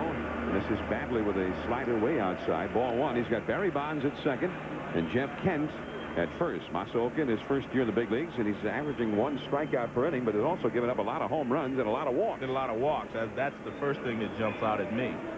16 walks in 28 innings. 2 on, 2 out in the 4th inning. 6-2, the Giants are leading. Willie Mays is here with us. Time was granted there. Wow, they've been allowing timeout real late in this one tonight, as the count remains 1 ball and no strikes. Snow hit a 3-run homer in his last at bat. J.T. Snow is a first baseman, Willie. I mean, well, let me say this right before I forget it, Joe. J.T. Snow, if you watch him in the last couple of weeks, he's beginning to relax more and more. I guess it's taken him 3 years to come over here from the American League and really hit the National League pitching. If you look at him, I see a confidence there. I see something that I haven't seen for quite a while, you know, in J.T. swinging. Now, how about him as a defensive first baseman? We never question that. He's always been good around the bat. But, I mean, how would you rate him if you're making a list of your best defensive first baseman that you've seen? I haven't seen a lot of guys that can play like him. McCovey was good, and I think Gil Hodges was very good when I saw him playing. But there's a lot of good first base. You're talking about in the class by himself. I think JT should be there. Yeah, I think Keith Hernandez is the best good first baseman I ever played against defensively. And obviously, J.T. Snow has won Gold Gloves in both leagues. He's won the Gold Glove in his first 2 years with the Giants after winning 2 with the Angels in the American League. And he really launched that first home run. It hit off the hands of a fan on the upper deck in right field. A 3-run shot. Ground ball right to Karras. That's it. Willie Mays, as always, a great pleasure to see you. Thanks for stopping by. 660 homers in our book. The best there ever was, Willie Mays. We'll be back. Good, John. Sunday Night Baseball, 6-2 Giants, and there's the look from the Gumout aerial cam high above Rincon Park at Candlestick Point. And our thanks to Willie Mays once again for stopping by to join us. Right down on what is called Candlestick Point. That big hill behind it, which has created a lot of the wind problems here. A couple of different wind currents that both aim right here at Candlestick Point, and then the big hill right behind the ballpark. The wind just drops in over that hill right into the ballpark instead of hitting the superstructure with a lot of it perhaps getting knocked down. There's that big hill. At one time, Joe, when we were kids, they actually did a feasibility study about maybe even removing that hill, blowing it up. which would have been quite a job. Yes, it would have. That curveball grounded far. Dads would have had us over here with picks and shovels and buckets. We would have spent every weekend tearing that hill down. 1-2 the count to Eric Young, who has singled and hit one right back to Gardner. Well, the new ballpark is going to be a beautiful ballpark, and the Giants deserve that. Bill Miller. Young is fast. Miller throws him out. Nice play. And Bill Miller has really flashed the leather at third base for the Giants. And, of course, well, the great thing here, John, is how quickly he gets up after he makes the dive. This is what makes the play, not the catch. It's a very easy catch because the ball's in the air, but see how quickly he gets up, and that's the thing that makes the play. He's able to get the ball to first base in time because he was able to get up very quickly. Giants, when they first moved into this ballpark, 1960, had a man that they used to call the man with the golden glove play third base, Jimmy Davenport. Todd Huntley rips one deep and foul down the right field line. But when you talk about flashing leather, nobody was better defensively than Willie Mays. And remember this one, the fabled catch of the '54 World Series at the Polo Grounds. And John, he's told us on numerous occasions this wasn't the greatest catch he's ever made. I mean, you could see he was already preparing to throw the ball back to the infield. Look at this. I mean, he said, I knew I was going to make the catch. I was worried about getting the ball back to the infield. Vic Wirtz hit that one and must have hit it over 450 feet. It was to the deepest part of center field of the Polo Grounds. It was 483 feet from home plate. Huge in the power alleys. And that gave Willie Mays a chance to really show what he could do. He had acres and acres in which to run.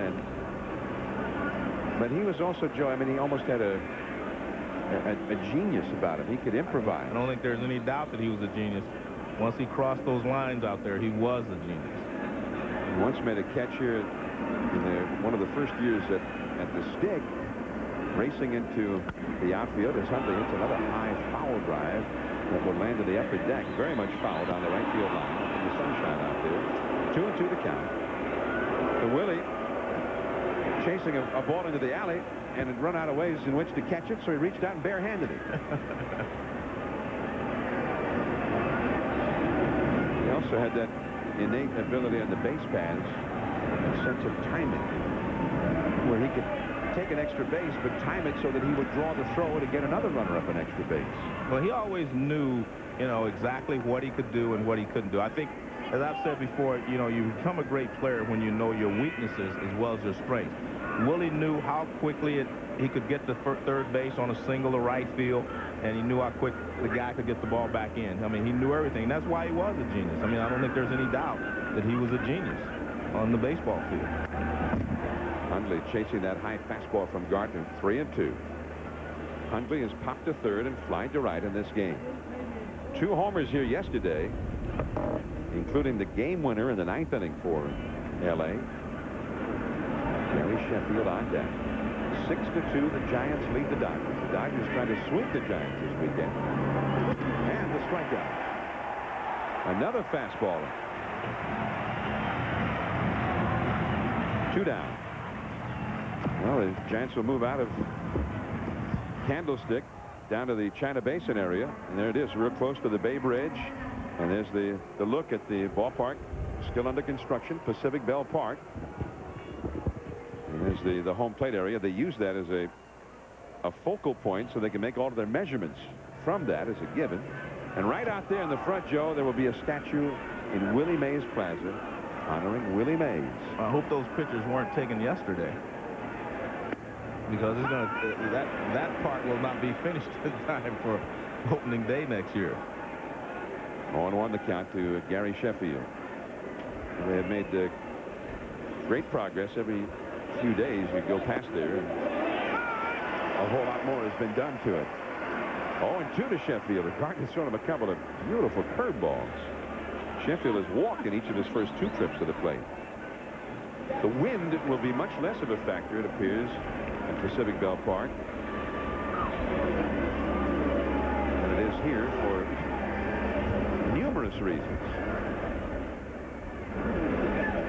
Curve is up and in for a ball, and the Giants have already sold more than 23,000 full season tickets for next year, their first year at Pacific Bell Park. It'll have about 42,000 seats altogether.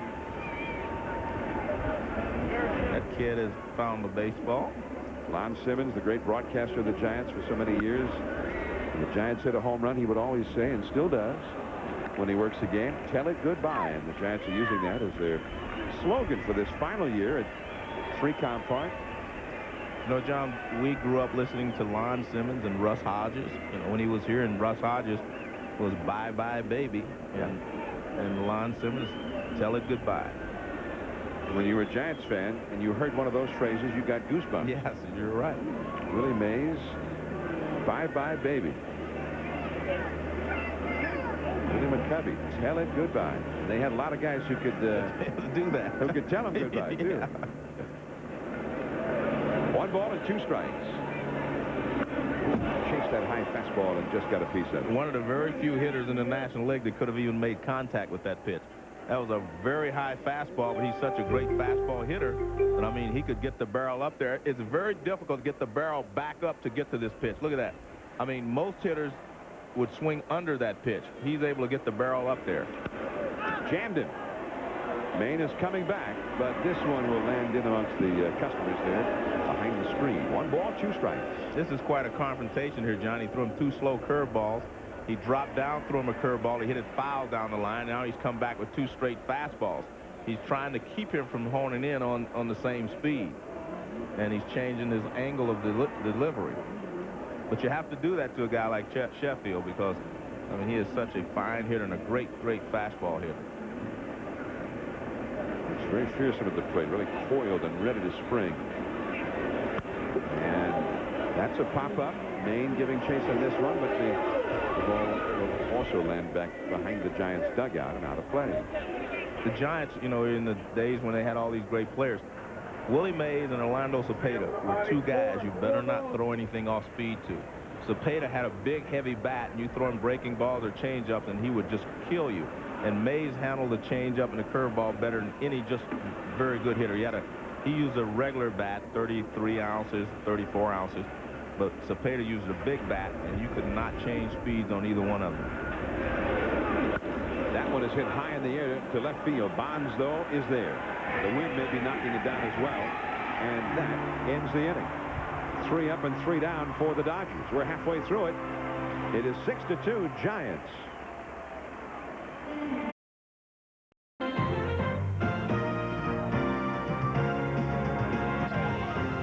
ESPN Sunday Night Baseball is brought to you by Rolling Rock, a unique state of beer, and by 1010-9000, America's Directory Assistance. John Miller, Joe Morgan with you from San Francisco as Ellis Burks leads off for the Giants. Giants 6, the Dodgers 2. As we start the last of the 5th inning, Ellis Burks takes a called strike from Onan Masaoka. Burks just got back from the disabled list yesterday. He hit a 3-run homer that put the Giants ahead of the 8th inning yesterday, and now has homered again here tonight. Masaoka looked pretty quick on that fastball. A little bit of an odd kind of a delivery. Well, it's interesting. You have to remember a lot of players who come from foreign countries or different areas, you know, they were taught to pitch differently. Remember Juan Marichal? He had a different, you know, technique than what is taught here in America. Broken back. Beltre throws out Burks, and there is 1 away. Burks is 1 for 3 in the game.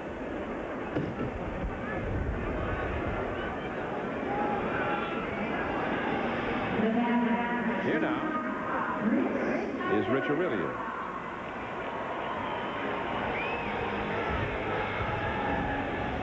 Brent Maine comes out on deck. Onan Masaoka, Japanese American, actually born in Hilo, Hawaii. And nice place. From something rains every day there. Hilo, yeah, that's the one of my best friends, Jack Kitagawa, lives there in Hilo. Beautiful city. Yeah, beautiful city. But it's on the rainy side of the Big Island. Yeah. The Kona coast, the Kona Kohala coast is the vast volcanic desert where you see the Ironman triathlon race get run. That's the dry side. Actually, I was trying to get in shape for that. I haven't quite made it yet, but trying to get in shape for that triathlon one of these days. Man, I want to be there for that. If you run it, I'm running it, Joe. Yeah. Well, wait, I could do the running and swimming and all that other stuff, so things I'd have the problems with. All right, I'll do the swimming part. Maybe I'll start the night before. 2-1 to Aurelia, who has grounded a third and struck out. Masaoka went to Waiakea High School, graduated in 1995, and was signed by the Dodgers right out of high school. This is his 5th year in the Dodgers organization. 21 years of age. 3rd-round draft choice. 1-out, nobody out in the 5th inning. Really hits it hard to center. This one will stay in the park. Collinsworth. And that is out number 2. Next Sunday, we've got another interdivisional matchup. The Atlanta Braves, first in the East, take on Mike Piazza and the New York Mets at Shea Stadium. The Braves won a nail-biter today, 1-0 over the Mets to take 2 out of 3 from the hard-charging Mets. They had won 15 of 18, starting with that Sunday night game at Yankee Stadium that we were able to broadcast. But the Braves won yesterday and again today, and now the Mets are 4 games back of Atlanta in the National League East. We'll check in with the 2 of them next Sunday at 8 Eastern, 5 Pacific, the Mets and the Braves. And the Mets look like they're perhaps capable of making it all too interesting for the Braves in 1999 over in the East. That one got Maine.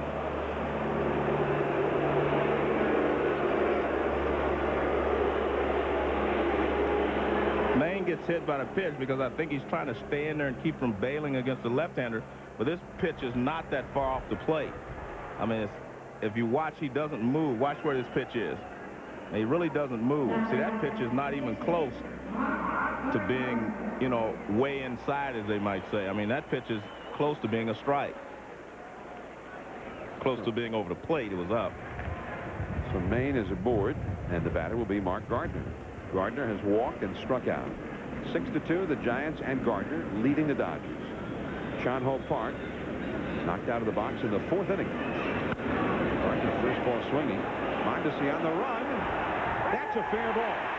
And Maine, running all the way, will go to 3rd, and Mondesi will run the ball back to the infield. Heads-up play there by Mondesi because the pitcher, Masaoka, had gone over to back up 3rd base. And if he'd thrown toward the plate, that could have been a high-risk play. Well, with 2 outs, Maine is going on anything that's hit. So you see, he takes off. He's headed around to 3rd base. Mondesi comes up with it. And as John said, if he fires that ball to the plate, there's not a cutoff man any place in sight.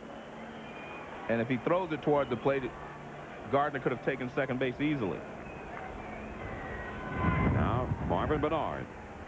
Mark Gardner with the base hit, his 3rd hit of the year. Bernard's had 2 hits tonight. He led off the 1st inning with a single, stole the 2nd, and scored the Giants' 1st run on a Kent single. In the 4th, he tripled into the alleyway in right center and scored the Giants' 6th run. He's been a fine leadoff man tonight, 2 for 3. But short, Vizcaino over to 2nd with Gardner, a very slow runner, and Eric Young gets the put out. Still 6-2 Giants. Mondesi is coming up for the Dodgers as we move into the 6th inning.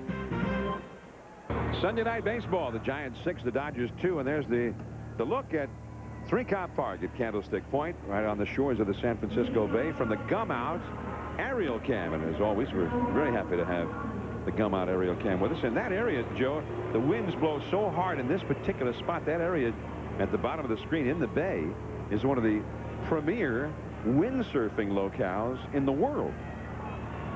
So this particular spot has, as they used to call him here, the hawk. When the real strong zephyr is blowing in this way, the hawk. That is a real Candlestick day. But that kind of wind does not blow down in the new ballpark at Pacific Bell Park in the China Basin area. Plus, there's no big hill behind the superstructure of the ballpark. Raul Mondesi, the hitter against Gardner. Mondesi 1 for 2. J.T. Snow coming over. He's got some room. Yeah. Leaning in and making the catch. Jeff Kellogg right there to make the call. Well, that's one of the reasons we talked about him being one of the best defensive first basemen in baseball. Look, he goes a long way, but look at him. He keeps his eyes on the ball all the way. He knows where the fence is, and he makes the catch. Nice play there by JT. See, he never takes his eyes off the ball.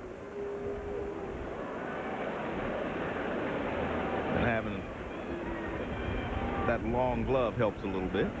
Now, when they move into the new ballpark, that same foul pop would go about 10, 12 rows Right, back into the seats. There'd be a lot less foul territory at Pacific Bell Park than here. I mean, this is probably the most foul territory of any ballpark in the National League, especially now that the Braves moved out of the old launching pad. And look at that. I mean, that's just tremendous.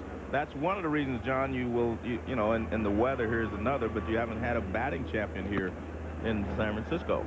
I mean, Bill Matlock won a couple of championships, you know, in Chicago. He came here and he said, man, he loses so many foul balls, you know, that it pops up, and that's the reason you don't have a guy hitting 350 or, you know, leading the league in hitting.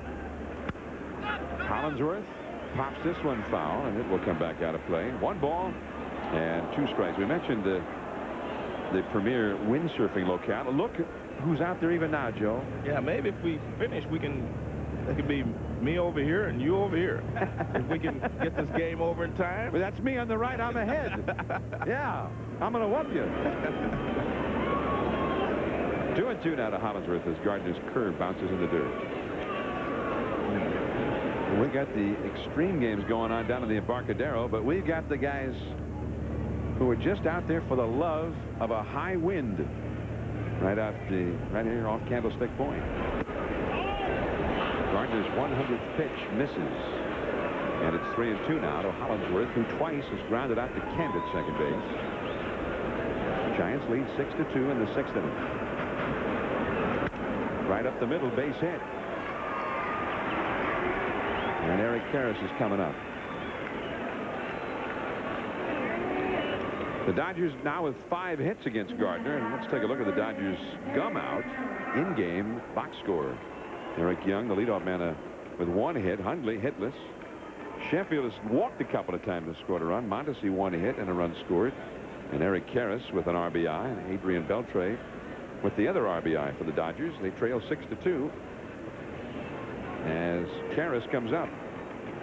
Dodgers got their 2 runs in the 4th inning. Karras 1 for 2. Now, the LA Times today, Joe, an article saying that the Dodger officials are making it appear that the Dodgers are going to renew their efforts to trade Eric Karras. In the Times article, it said it appears Karras might not be with the Dodgers much longer because team officials believe they need more left-handed balance in the batting order. Well, Davey Johnson definitely believes that, and I mean anyone, you know, with baseball knowledge should realize you have to have a mixture in your lineup. A pop-up. Bill Miller and Brent Mayne. Mayne. Shot number 2. And I think it's been proven that, you know, the Dodgers, with all their right-handed power, have had problems scoring runs consistently. You know, they'll have a lot of good games because they have some fine hitters on this ball club. Sheffield, Mondesi, Karras, all very fine hitters.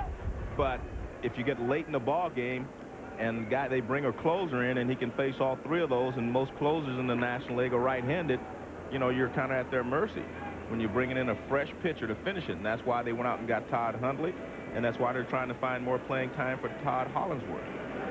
Here's Adrian Beltre.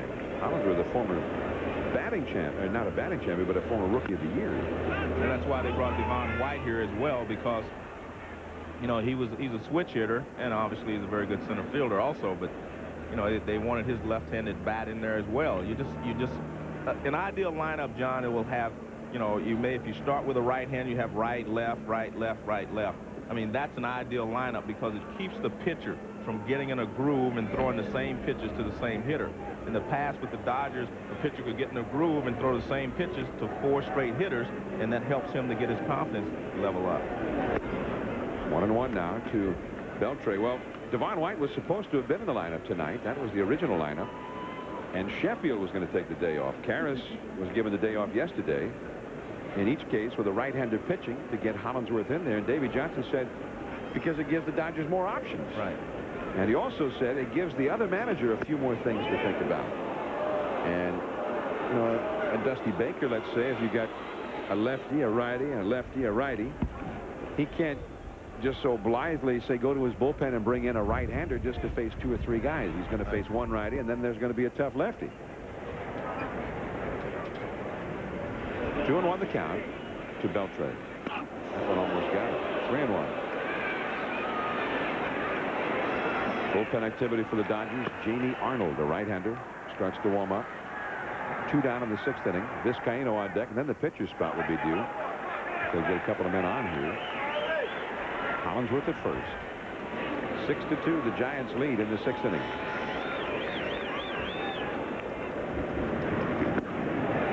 Gardner just kind of eased that changeup through there for a strike. 3-2. Well, they call that a BP batting practice fastball.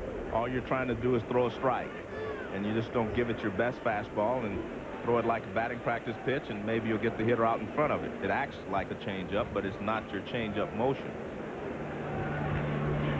Meanwhile, as we mentioned, the Cardinals are playing at Arizona right now. They got some excitement going on down there. Runner goes. The sidearm fastball from Gardner is fouled back and out of play. 3-2 the count. Arizona took a 2-1 lead into the 9th inning against St. Louis. And I'm not exactly sure how it happened, but the Cardinals have tied that game. And, Joe, that's so many games this year that Arizona has given up a lead in the 9th inning. Hollinsworth runs right through Gardner and into center field, a base hit. Hollinsworth will easily make it into third base as Bernard gets it back in. Well, let's get an update on that game, and here's Bill Pito. All right, John, you were talking about it. Cards D-backs. We're tied at 2 here in the 9th inning. Actually, 2-1 Arizona, up 1. Cards down 1, a run on second. Edgar Renteria to right. Womack, where is it? Can't find it. Tatis is going to score.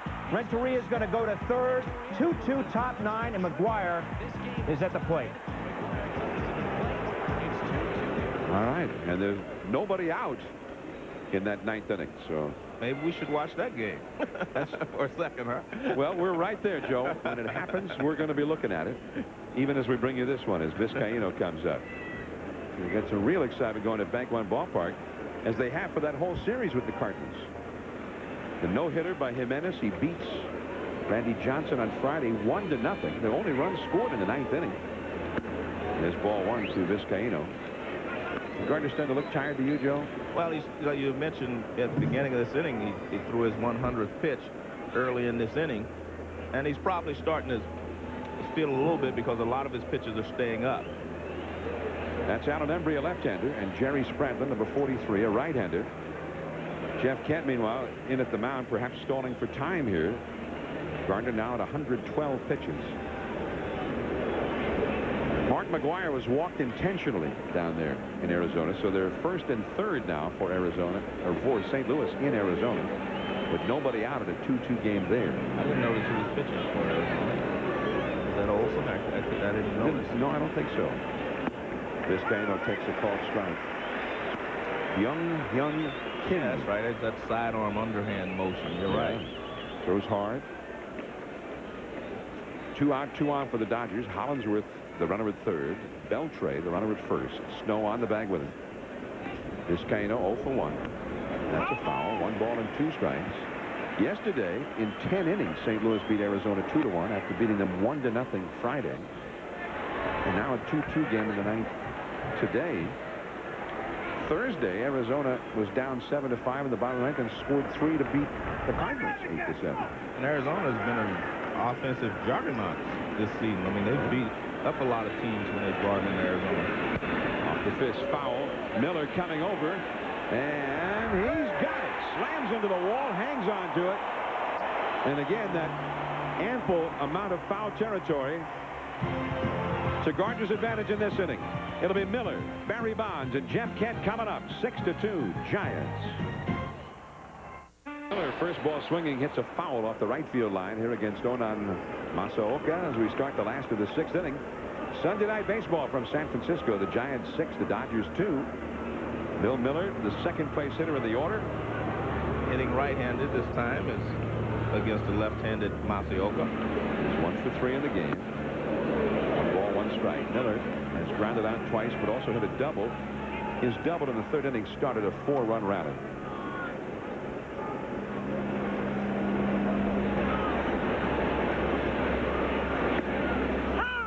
1-2 strikes. Masaoka looks like he's got pretty good stuff, John. Ball, he's got good movement on his fastball. Looks like when he gets it down, it sinks very well. But Joe, as we understand it in Phoenix, that inning is coming unraveled in a hurry for the Cardinals. Miller hits a deep foul off the left field line into the upper deck. 1-2 strikes. They had runners at first and third. McGuire was put in with a runner at third as a pinch hitter and was walked intentionally. Then Thomas Howard hit into a fielder's choice with Eric Davis, the pinch runner for McGuire, going to second in the play. The runner at third out.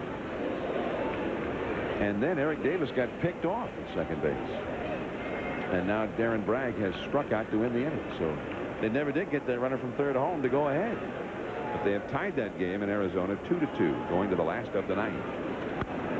It sounds like Thomas Howard hit a ball that they had a chance to maybe turn a double play, so they took the runner at the plate rather than they sent the runner from third to keep him hitting into a double play, and he was out at the plate for the fielder's choice.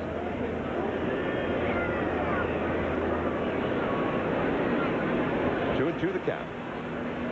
And of course the question here, and we're not there, we don't know the lineups or what players are available. Well, with a runner at third and nobody out, Mark McGuire was then put in as a pinch hitter. And it's probably extremely easy for Buck Showalter to just go ahead and walk him, which he did. Ball 4 to Miller, and Barry Bonds will come up. Bonds is 0 for 1 with 2 walks, 1 intentional. You see the Giants gum out in-game box score. Marvin Bernard actually has had 2 hits at the top of the order there and 2 runs scored. He had a single, a triple, and a stolen base. Bill Miller has reached for his second time. Jeff Kent with 2 different 2-out RBI singles, and J.T. Snow and Ellis Burks each with homers.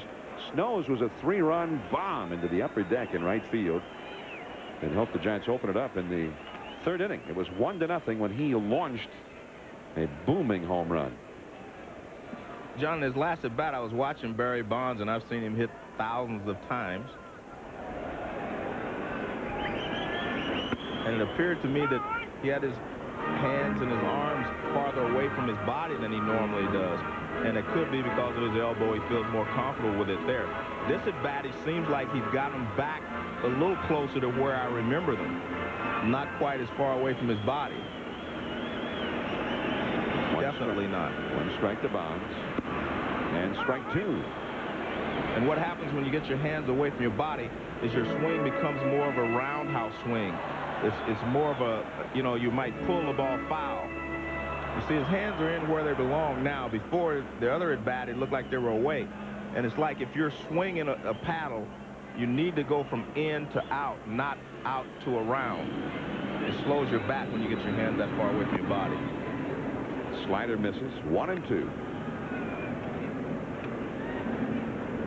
Barry Bonds, 417 career home runs.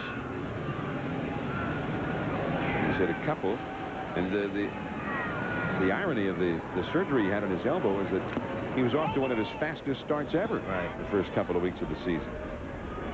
1-2 the count to Bonds. They tried something different with him in the spring. You see some of his career accomplishments. They let him go very slowly during the spring, and then in the last 10 days they started playing him to let him have that stretch to sort of get himself at his peak. Foul will come back out of play. 1-2 the count, and it seemed to pay off because when the season started, then he got red hot. Let's take a look. This is Barry in the 1st inning. See, his hands are out. He pulls them in, and then he tries to get them back out. You can't do that. So he pulls them in, and then he tries to get them back out. And that's what he was doing the first time up. His hands were a little farther away from his body. The only way I can describe it, if you're trying to throw a punch, you don't throw it from outside. You have it in, and you throw it out. That's the quickest way to get to a point. 1-2 to Bonds. There goes Miller. Swing and a miss. And Hundley. Wow.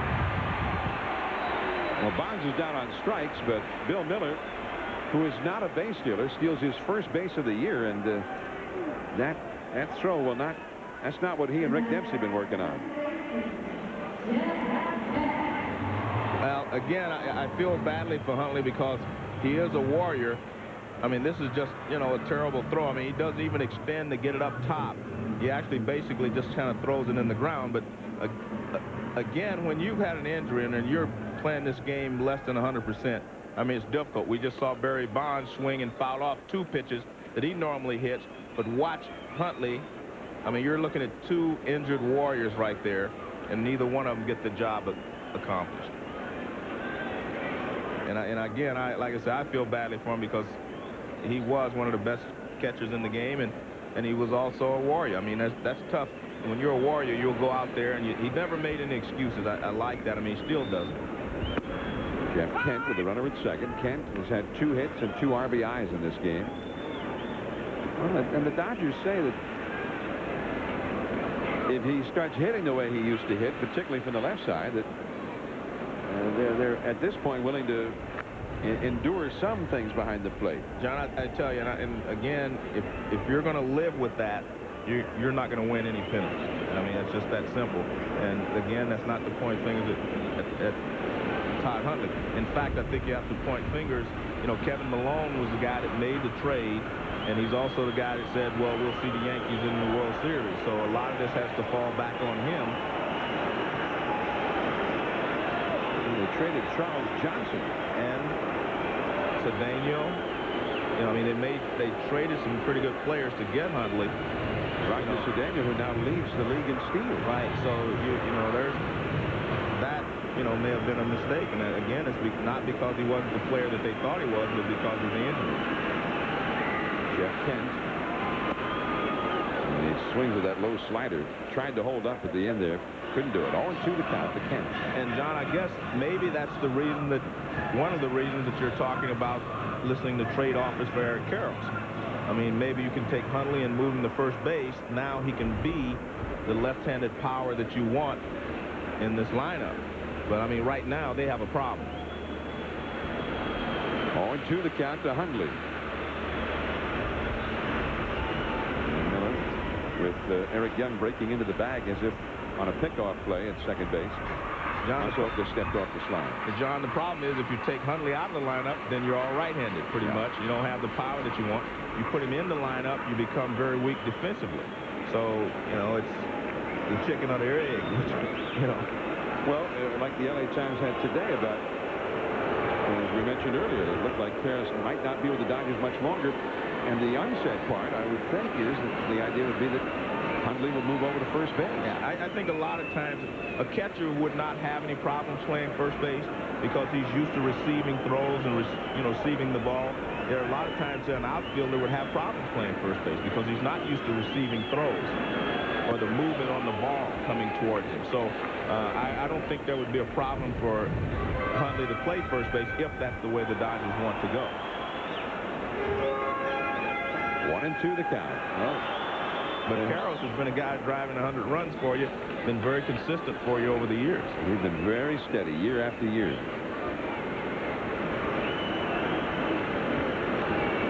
And Kent again chases that slider, this time in the dirt, for the strikeout. 2 straight strikeouts. Masaoka looked pretty good. That's what I say. I mean, he's got good movement on his pitches. But one last note on that, John, you may be compounding or creating another problem to solve one that you made originally in the first place, and that is thinking that you could bring Hundley in here and he could catch. Now you have to get rid of Eric Karros, who's been driving in 100 runs for you and been very consistent for you over the years, to find a spot for Huntley to play. So, you know, you're solving a problem by creating another problem. And this all started, of course, when they traded Mike Piazza last year. Right. As they had that huge, I guess it was 7 players involved in the trade with the Florida Marlins. They traded 2 of those right-handed hitters you were talking about, Joe, Piazza and Todd Zeile. And in that trade, they got Gary Sheffield. And they also got Bobby Bonilla and Charles Johnson in return. And Bonilla was hurt. Yeah. And would remain hurt the rest of the year and was not that effective for the Dodgers. And they made the big 3-sided trade this year involving the Orioles and the Mets.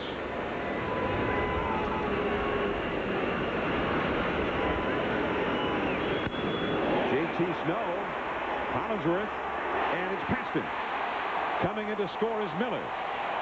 J.T. Snow with another hit against a left-handed pitcher. He's been getting them very steadily here of late, and it is 7-2 Giants, his 4th RBI of this game. I had talked to J.T. quite a while ago when he first started, doing this, and I think the one key for a left-handed hitter against left-handed pitching is to hit the ball back through the middle, and that's exactly what he does here. Hollingsworth gives it an effort, but we've talked about the fact that Hollingsworth is not the best center fielder on the Dodgers. Devon White is, but he's out today with an injury, so he's not playing in this ball game.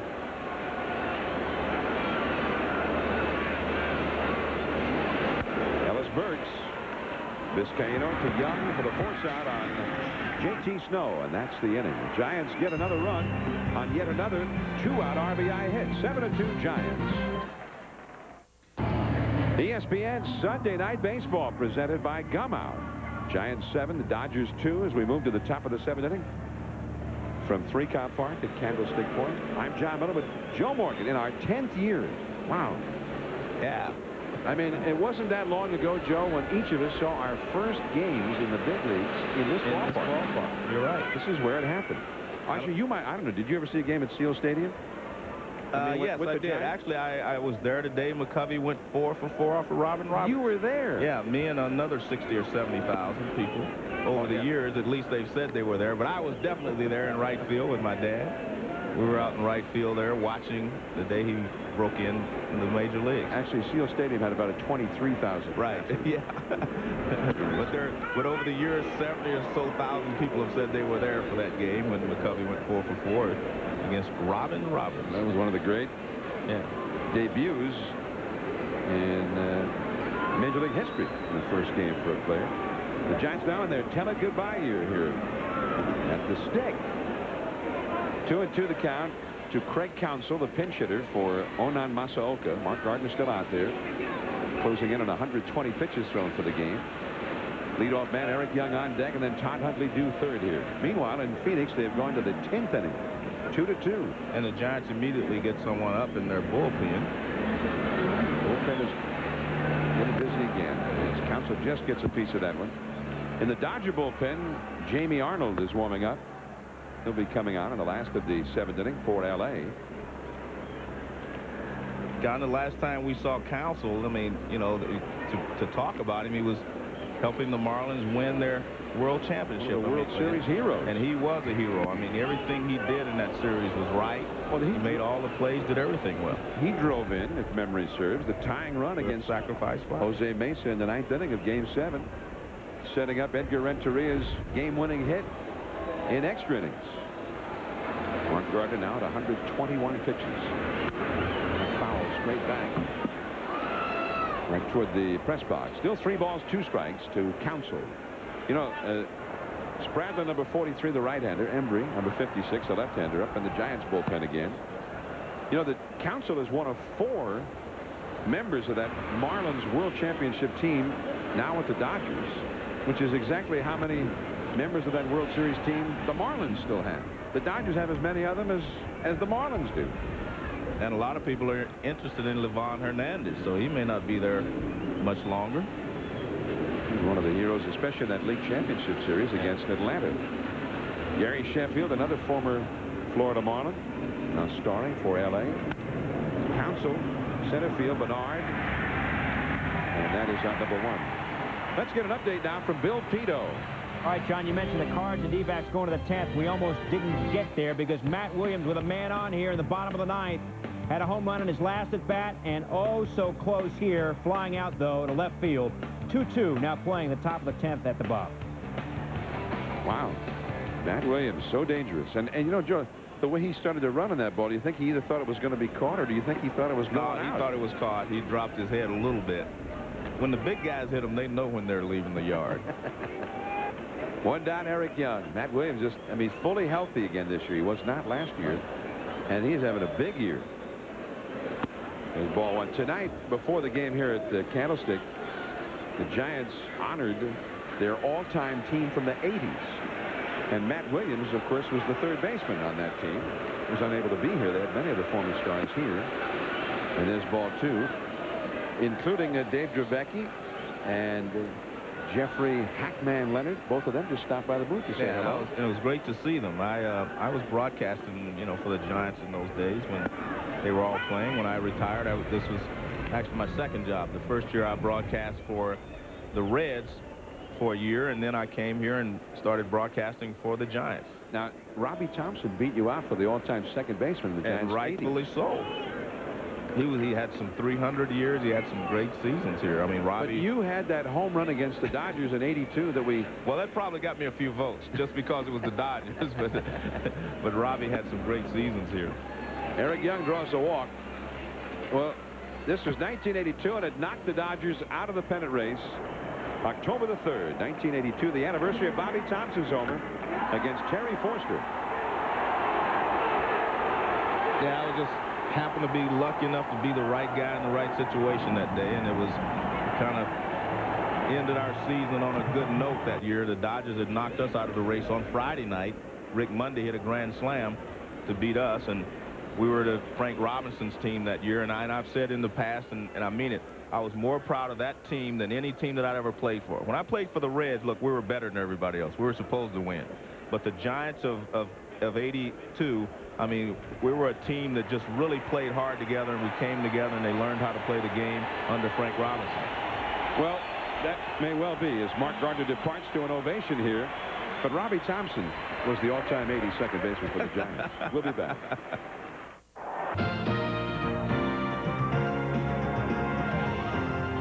ESPN Sunday Night Baseball is presented by Gum Out. Drive your fuel system clean with a complete line of Gum Out Performance Fuel Additives. All right, and here we come back to Candlestick. Runner at first, one out for the Dodgers, 7th inning. The batter, Todd Hundley, batting right-handed. And, of course, Hundley is a much different hitter right-handed. Even back in his great days with the Mets, he was a much tougher out batting left-handed, and so Embry, the left-hander, comes out to turn him around. Embry's had a pretty good year for the Giants up till now. Used often in spots like this to turn a hitter around to his weaker side or to face a tough lefty. Well, I think it's important if you're the Giants. I mean, you have a 7-2 lead, but the only way the Dodgers can get back in there is to hit a couple of long balls, and you'd rather have Hundley hitting from the right side. Todd Hundley this year as a right-handed hitter has only had 22 at-bats and only 2 hits in 22 at-bats. Make that 3 hits right through the hole. Well, Hundley's been turning a lot of things around offensively this weekend at the stick. 3 homers in the first 2 games. Now the right-handed batters, Sheffield, then Mondesi. Jerry Spradlin heating up in the Giants bullpen. A right-hander. And it's funny, Gary Sheffield's walking towards the plate looking at Dusty Baker, trying to see if he's going to bring somebody in, and he says, well, why didn't you do that before I walked all the way up here to home plate? And there comes Dusty. Well, Dusty was engineering a double switch. Stan Javier is going to go in to replace Ellis Burks in right field as Jerry Spradlin comes on to face Sheffield. ESPN Sunday Night Baseball presented by Gum Out. Giants 7, Dodgers 2, and from the Giants bullpen, number 43, the 6 feet 8 inch tall Jerry Spradlin on the pitch. He's a real hard thrower. Started the year with Cleveland. Last year was with the Phillies. Had his best year in the big leagues. He's battled control problems throughout his career, but he has what they call a live arm. Stan Javier comes on to play right field in place of Ellis Burks, a double switch. So Spradlin will hit 6th and Javier 9th. Javier will be due up 3rd the next go-round for the Giants. And Spradlin inherits a tight spot here. 2 on, 1 out, and the dangerous Gary Sheffield, a great fastball hitter up. Spradlin will throw 96, 97 miles an hour when he's right. And that one is gone. And the Dodgers are right back into the game, 7-5. Even with the wind blowing in from left and knocking that one down, Gary Sheffield just crushed it. Well, it doesn't matter how hard you throw with Gary Sheffield. If you get a ball out over the plate, he can turn it around. I don't care if you throw 100 miles an hour. You've got to be able to hit spots with Gary Sheffield. And you watch this pitch is out over the plate. And, I mean, as soon as he hits it, there's no doubt. Look at that, out over the plate. And, I mean, it's see you later. He does not care how hard you throw. 16th homer of the year for Sheffield. In fact, Dusty Baker has said it a lot of times that Moises Alou and Gary Sheffield can turn around anybody's fastball. It doesn't matter how hard you throw or who you are. They're the two best fastball hitters in the league, he thinks. Well, here's another pretty good one. Raul Mondesi. Slider misses. 1 ball, no strikes. Gary Sheffield, his 16th homer. He's hit 6 in the last 18 games. And he wasn't supposed to play today. Ron White is a late scratch from the lineup with tightness in his neck. Right to Aurelia. And a slider from Stradlin. And Mondesi really hustled up the line, but he is gone. So the Giants had a 7-2 lead into this inning. And Dusty's bullpen did not get the job done. Embry gave up the hit to Hundley, and then just a shot, a laser beam into the seats off the bat of Sheffield as Alan Embry looks on. One of those runs charged to him, one of them charged to Gardner. Here is Todd Hollingsworth. He is 1 for 3. It is 0-1. Very good fastball there. See the movement on that one down and away from the left-handed hitter.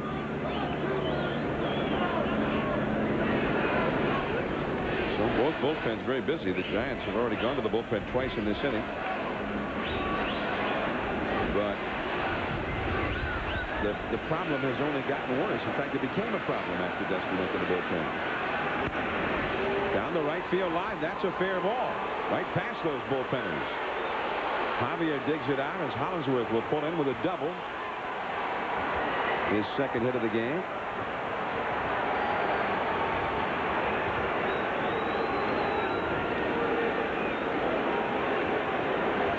Dusty Baker's coming out again. He's got John Johnstone, a right-hander, and Rich Rodriguez, a left-hander, in the bullpen. And Stradlin is not looking very effective. And Dusty is going for John Johnstone, who's been the Giants' ace setup man. Runner at second, 2 down, 3 runs in, 7-5 Giants. Backs tied at 2. Top 10 bases loaded for Edgar Renteria. He tied the game in the ninth with a triple, but here with the bases loaded and 2 out, he flies out to right, so it remains a 2-2 tie. Now heading to the bottom of the 10th. We'll keep you posted. Okay, Bill, here the Dodgers have runner at second in the 7th inning. They've scored 3 in the inning. It is 7-5 Giants. And Eric Karras up against John Johnstone, and he whacks one down the left field line. That one is a fair ball up against the wall.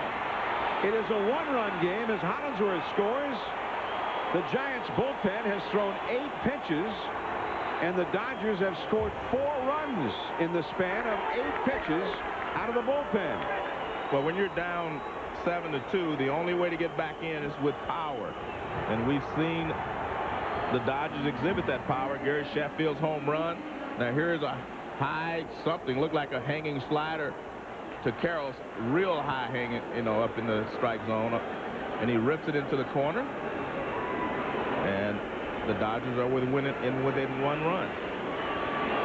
Karras with his second RBI of the game. Now a base hit to tie the game. Beltre, the young third baseman, 2 for 3 with an RBI in this one. Johnstone sat out more than a week. Not with really arm trouble, but with a little rib cage pull just under his right arm. And had been in kind of a slump for a brief time before that, and primarily with his slider, which has been a great pitch for him, but he's been hanging it.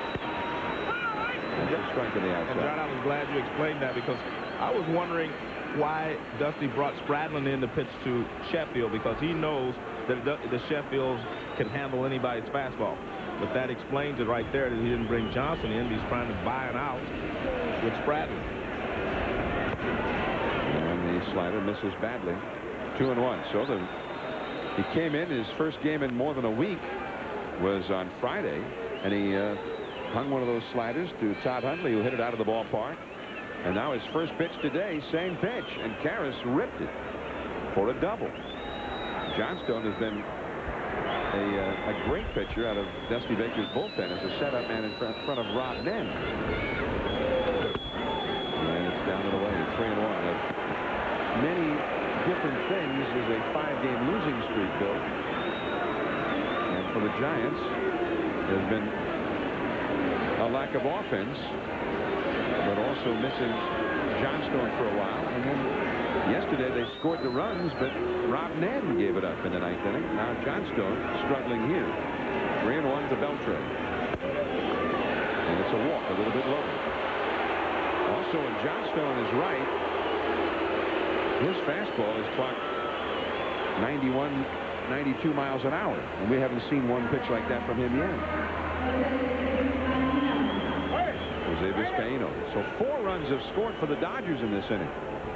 The Giants' 7-2 lead has become a 7-6 lead, and Karras, the possible tying run at second, and Beltre, the possible go-ahead run at first, and the former Giant, Jose Vizcaino, coming up, and he's been the Dodgers' best hitter in these kinds of RBI situations this year. Dodgers have not been strong with men in scoring position. Off the outside. That was a pretty good pitch there, in that he had good movement on it. He was trying to start it over the middle of the plate and let it move away. It was just high, but it does start. Now watch the movement on this pitch. Watch where it starts. See, that ball's got some movement on it. And it moves off the plate, actually, but at least that had some movement. That's the first pitch I think that he really threw. The other ones looked like he was aiming them, just trying to throw a strike. Johnstone, who had 35 1/3 innings, given up only 21 hits before tonight. 2 on, 2 out.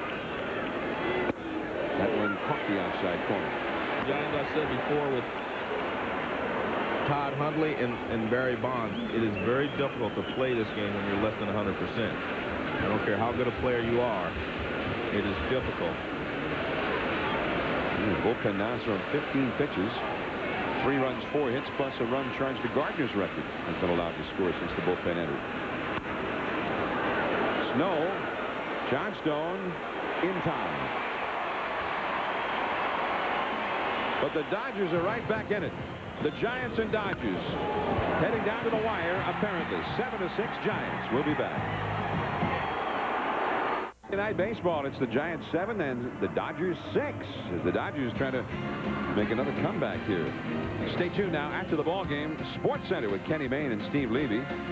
Today was the final game for baseball at the Kingdome in Seattle, and there'll be some favorite Kingdome moments. You can log on to ESPN.com to vote for your favorite. At 56,700 today, maybe one of those favorite moments, the fact that Griffey Jr. homered, 3-run shot in the final game there. A lot of key baseball series this weekend, and a Sunday conversation with Andre Agassi on Sports Center right after the game. Jamie Arnold takes over the hill for the Dodgers as we check out his numbers. More walks than innings pitched. Now, and staying in to play shortstop for L.A., Craig Counsell. Double switch affected here, so Arnold will hit in Vizcaino's number 8 spot in the order. Giants, who scored 7 runs, suddenly find themselves needing more. Echeverria. Over the head of Beltre. Counsell from left field, an ill-advised throw. Fielded as a ground ball by Eric Karras, and the first hit of the game for Rich Aurilia, pounding it off that very hard dirt in front of home plate here at the stick.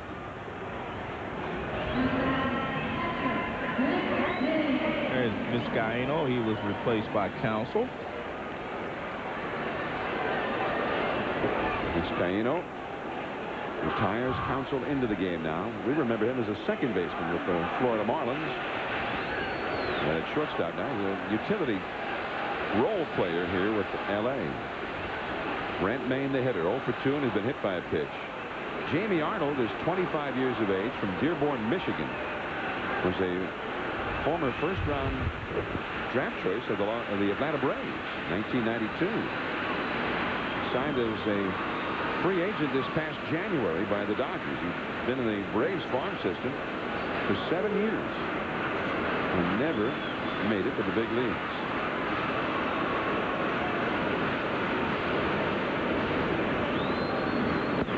Giants have a former Brave in their rotation.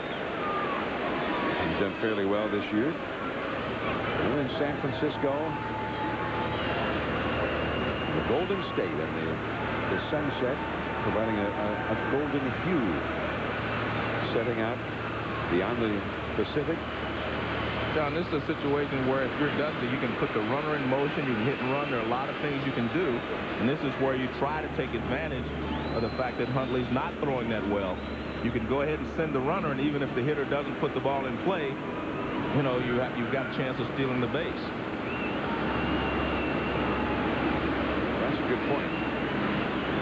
Really, only stolen one base this year. He lifts a foul out of play. Javier is on deck. If you can get that runner over to second base from Maine becomes more likely to get him home. He's not a power hitter, only one homer. Javier, the man on deck, only 3 homers. Both of them are real threats to get him home if he's at second base. Well, the real key is if you can steal second base, Maine, even if he doesn't get it home, pull the ball to the right side.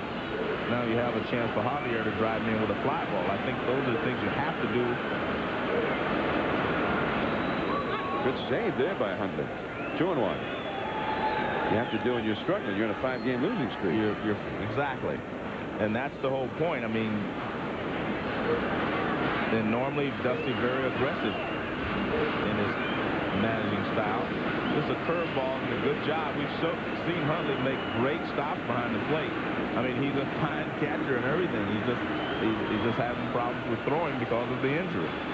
Back in the lineup as a catcher these last 2 games, and the Giants have stolen 5 bases, 2 tonight.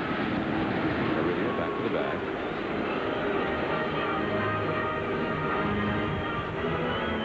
That ball game in Arizona is over, and Arizona in 10 innings defeated the Cardinals.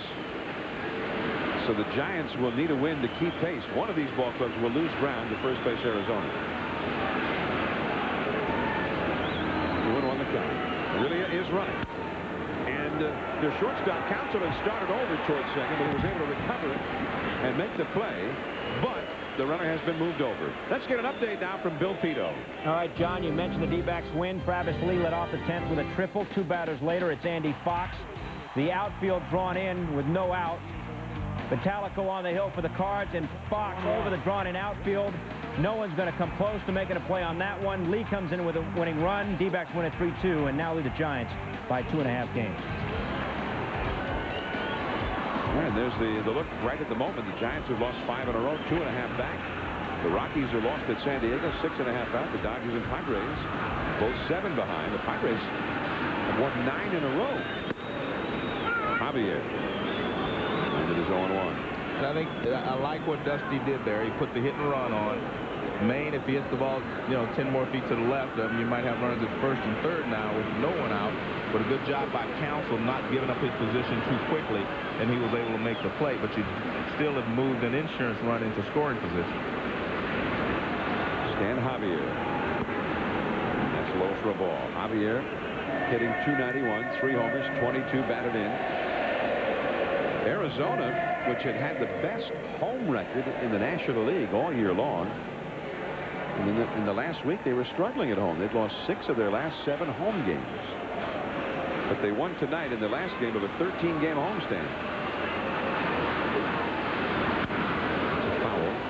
1 ball and 2 strikes. They went 6 and 7 on that homestand. The Giants in the middle of their longest homestand. They swept the Cubs to start the homestand, and it really looked good. A 4-game sweep over the Cubs, but the Brewers came in and swept them. And the Dodgers are threatening to sweep them. They've lost 5 in a row since they won the 4 straight from the Cubs here. Tonight with 7 runs on the board. They have not been able to shake the Dodgers. 7-6 in the 7th inning.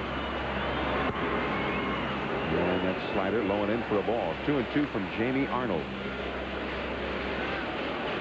He is the 3rd Dodger pitcher. Parks started 3 2/3 innings, 6 runs. Masaoka 2 1/3 innings, 1 run. Now Arnold trying to keep it close. They've just come back and gotten into the game with a 4-run 7th inning to make it 7-6. Aurelia at second. Counsell trying to keep it close. Javier, that's a foul. Curveball, 2-2.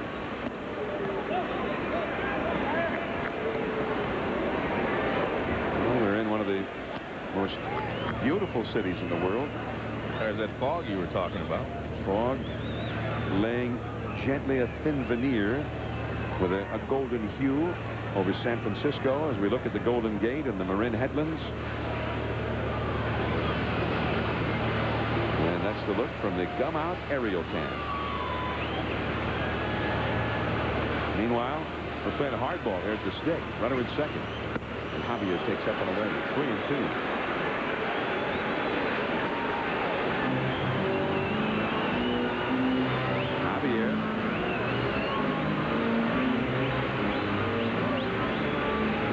A better hitter as a right-handed hitter this year, hitting .260 left-handed.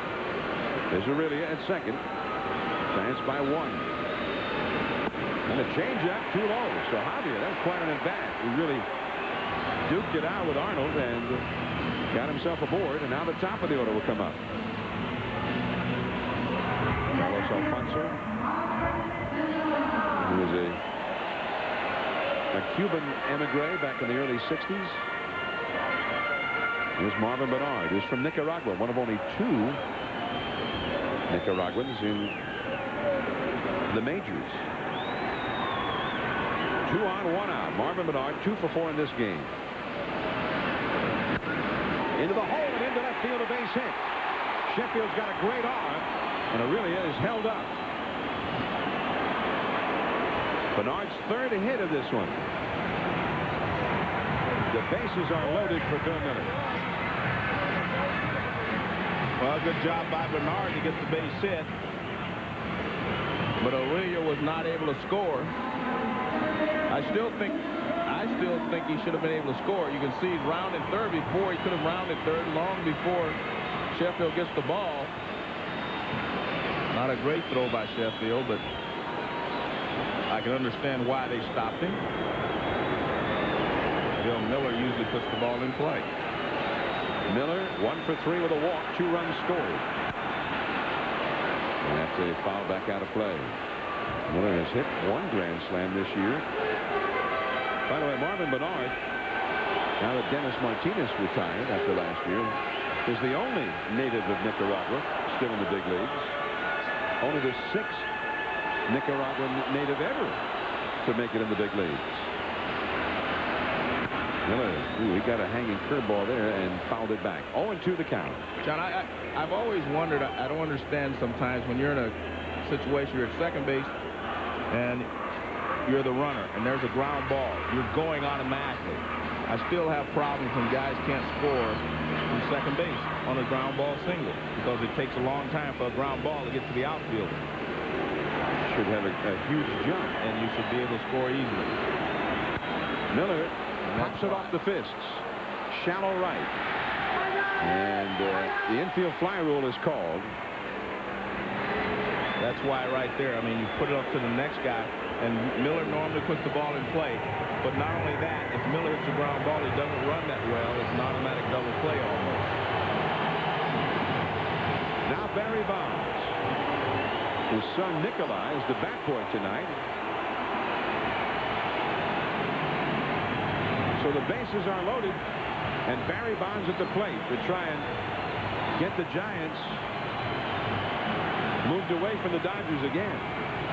Well, if you're Todd Huntley, I know exactly what you want to do. You want to try to throw the fastball in to get him started and then come off some off-speed stuff.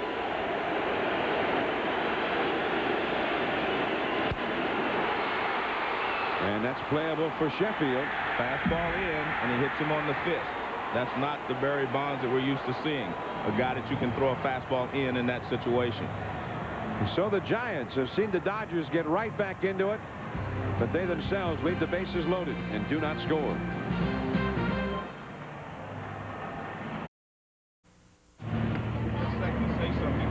ESPN Sunday Night Baseball from the stick. 7-6 Giants, and Barry Bonds is not the same Barry Bonds. No, he's not, John. And you're talking about 80% of a player, and I know that he can't handle a fastball in. That's why I say I know the first pitch is going to be a fastball in. Watch Huntley. I mean, I know what this is. Look, fastball in. Look at that. And he can't get to it. And Barry Bonds would normally hammer that pitch right there.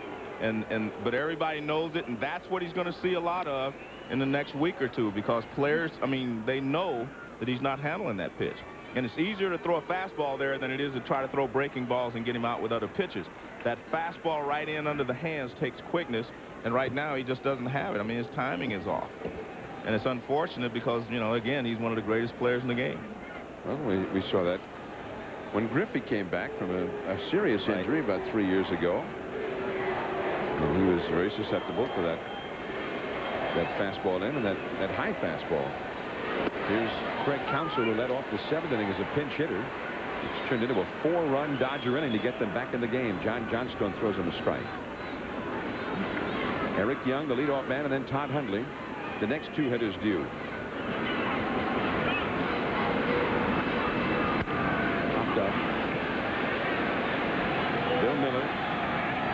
And there is one away.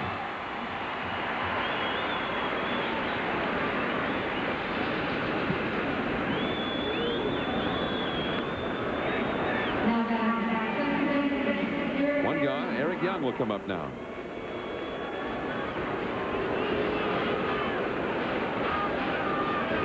Young actually started the 7th inning rally with a walk against Mark Gardner. He was the last man Gardner, the Giants starter, faced. And in the span of 8 pitches from 3 Giants pitchers from the bullpen, the Dodgers had 4 runs on the board. 1 ball and no strikes to count to Young. Hundley on deck.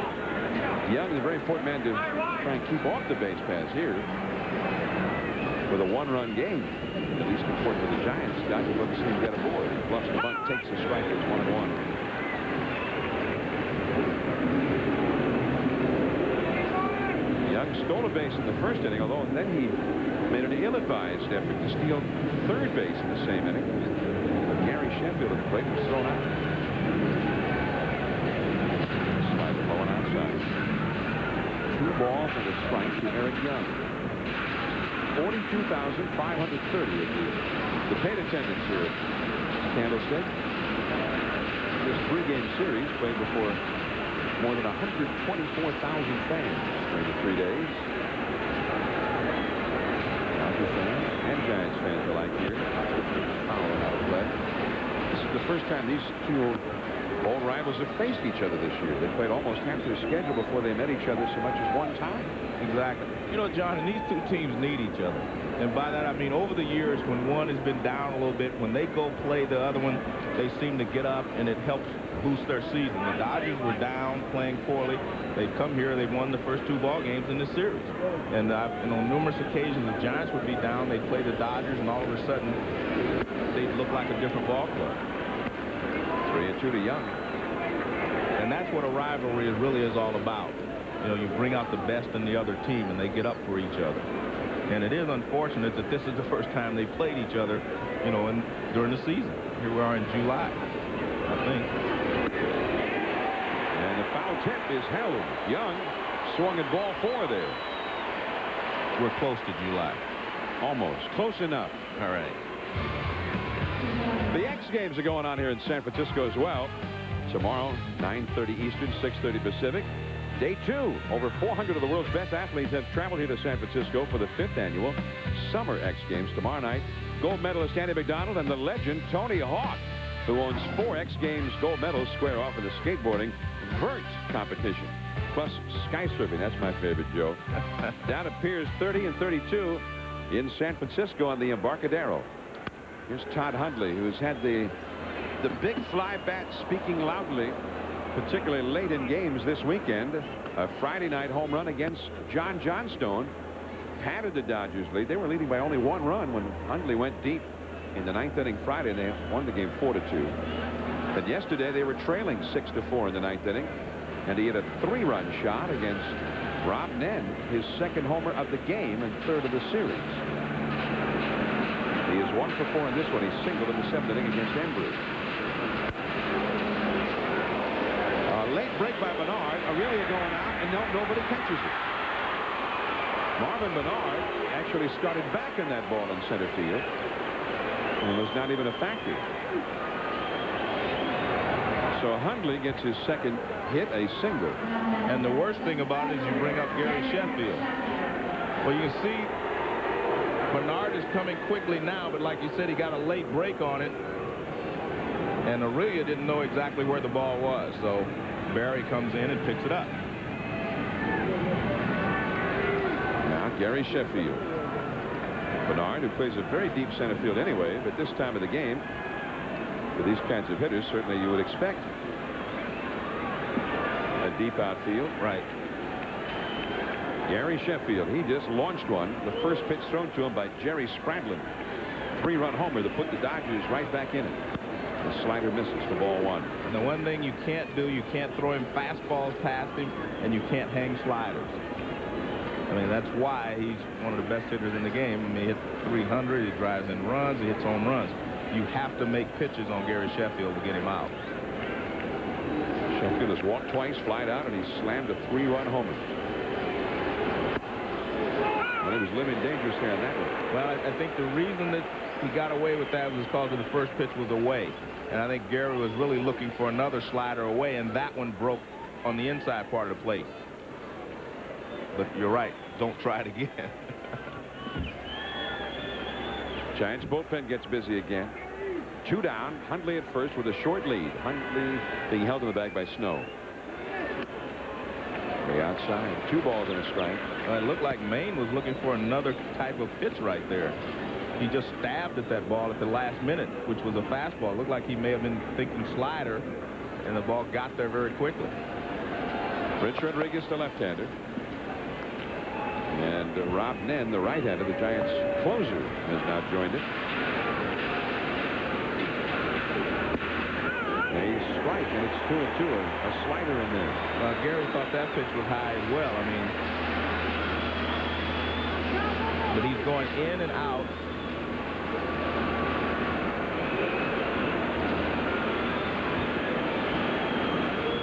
2-2. Mondesi would be next. It's a 1-run game. The possible tying run is at first base. Gary Sheffield, 16 homers, including 1 tonight at the plate.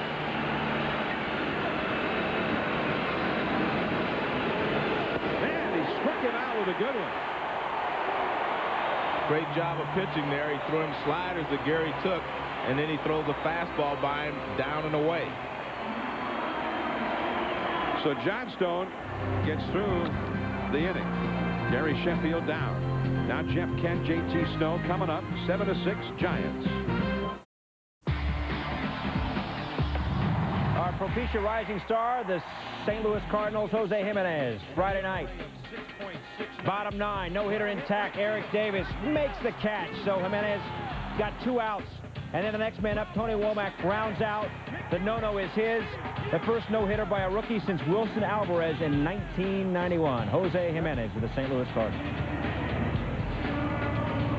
All right, Bill, and that was quite a night at the Bank One ballpark against a great hitting ball club. He was also the first National League rookie since 1972, the first rookie overall since Alvarez in 91. First National League rookie since 1972 when Bert Hooton did it. He of the knuckle curve.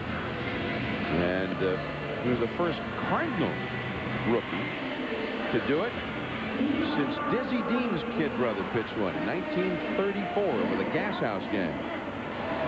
Paul Dean, or as some called him, Daffy. Daffy Dean and Dizzy Dean. Dizzy and Daffy combined for 49 wins for the Cardinals in 1934. They went to the World Series against Detroit. Quite a night.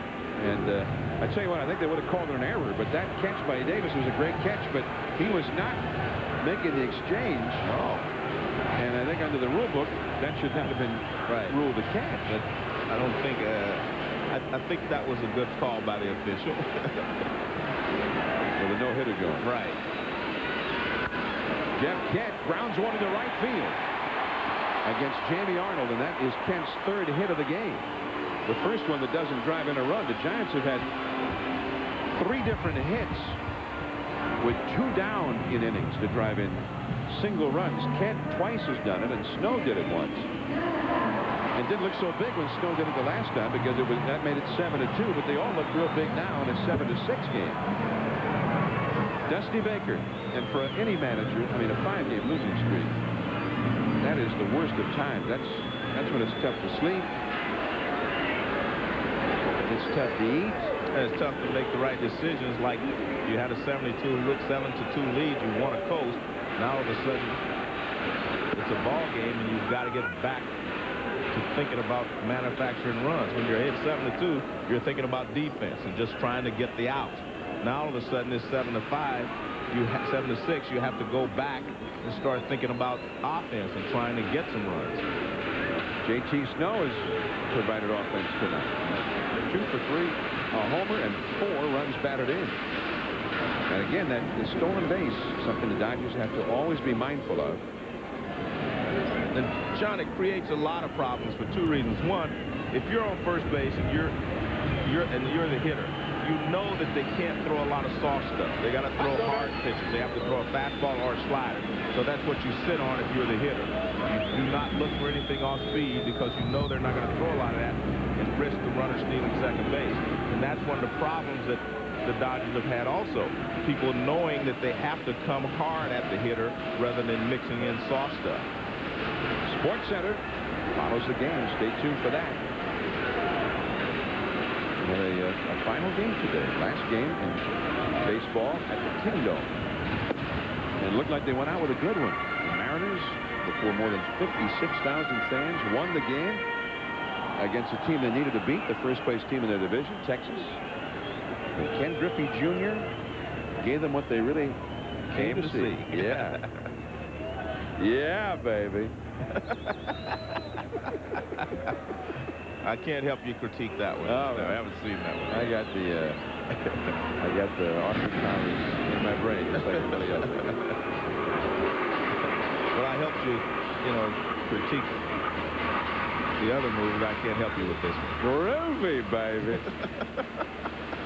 All right. Big deal. JT's, I just did the best parts of the movie, believe me. There goes Kent, but Snow swings and fouls it away. 1 ball and 2 strikes. And again, I think that's a good move if you're the Giants. I think that was a straight steal, but it was a good pitch for Snow to hit, so he fouled it off. I think Kent was going to try to steal this base. I don't think this was really a hit and run, but the count was 1-1. Charlie Hayes has come out on deck to bat for John Johnstone as Rob Nett continues to throw in the Giants bullpen. See Nett, who shaved off his mustache since the blown save yesterday. Punishment, huh? Try something new. Self-punishment. Actually, it was more than a mustache. He had a whole, like a Van Dyke beard. Yeah. There's a pitch out. It wasn't a good pitch out to begin with. And you see Todd throw his hands up and say, whoa, wait a minute. If I call for a pitch out, give me a good effort here. I mean, if he's going on that pitch, I can't get it. I mean, look at this. I mean, that's just like a lob pitch out. And he's saying I couldn't throw him out on that anyway. He said timeout. Hold it. Yeah. Hey, kid. Yeah, give me a little better effort than that. Is that what they taught you in the Atlanta system? Well, they're in a situation now where they can't pitch out. So if you can't, you can go, and you have an automatic hit-and-run situation. There he goes. And that's a base hit to right field. Snow will go to third.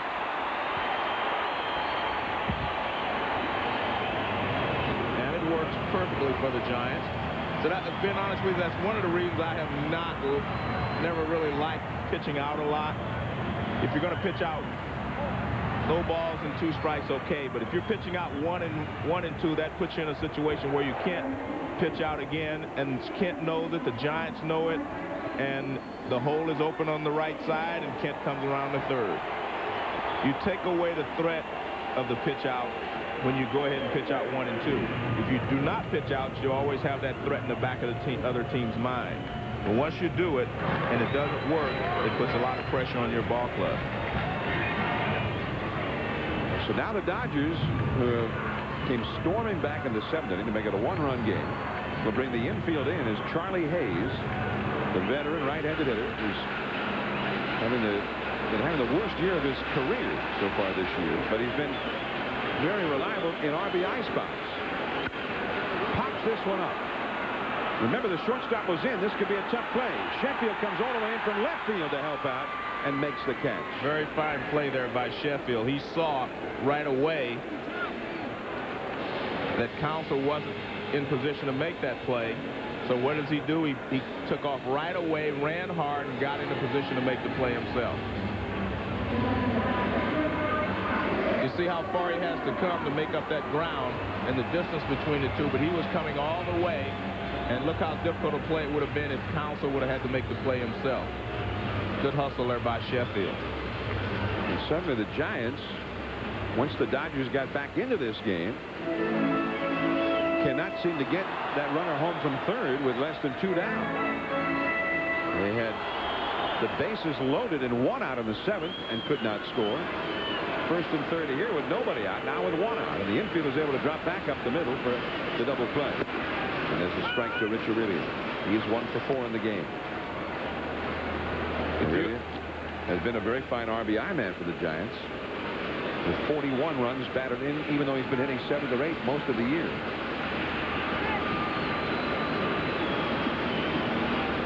Kent at third, Snow at first. Jamie Arnold trying to get that ground ball. It's a foul out of play. Quickly he's ahead of Aurelia, 0-2. That was 93 or 92 miles an hour.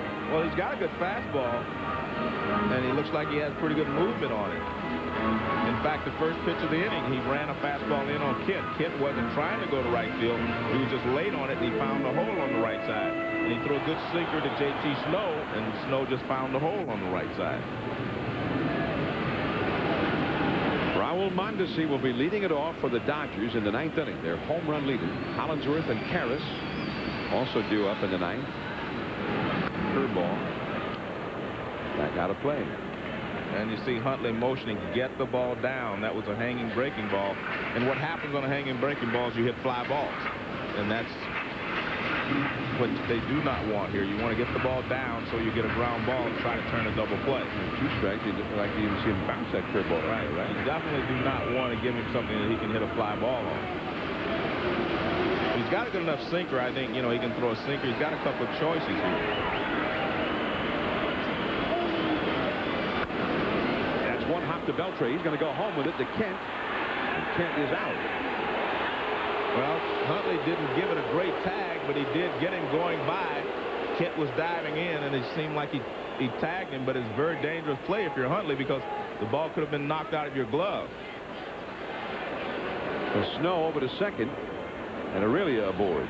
Now watch this play. Now watch Huntley gets the ball, and he kind of gets out of the way a little bit, but he does get him on the shoulder. I mean, I could see it from here. He did tag him. From that angle, it doesn't look like he may have tagged him, but he definitely tagged him. And watch, he has the glove out there, and he does tag him on the back. Now Brent Maine. So the Giants, with 2 consecutive innings here against Arnold, where on many days they might have 3 or 4 runs on the board these last 2 innings, and they have yet to score. Runners at second and first, 2 down. Brent Maine takes ball 2. Now they're in a position where they need another one of those 2-out hits to get a run. They've gotten one 3 different times today.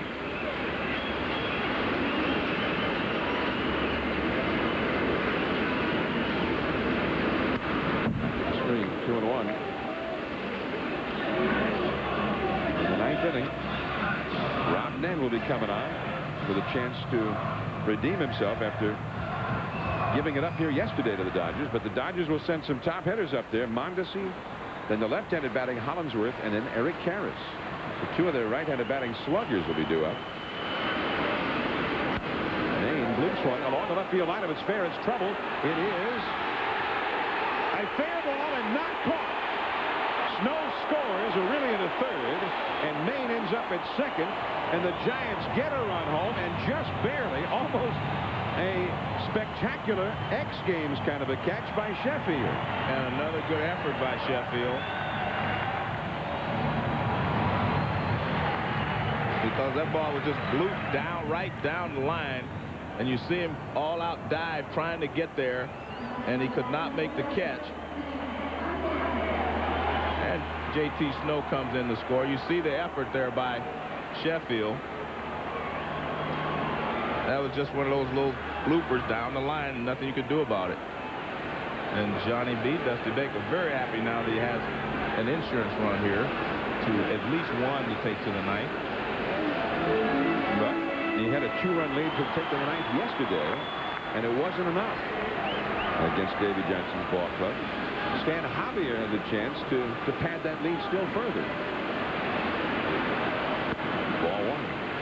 Javier entered the game as part of a double switch in the 7th inning, and he walked in his only previous plate appearance. Giants have had 6 hits in 19 at-bats with runners in scoring position in this game. And that's amazing. 19 at-bats with men in scoring position. And a lot of 2-out base hits. 4 times they've had the base hit to drive in a run with 2 outs. Kent twice, Snow once, and now Maine.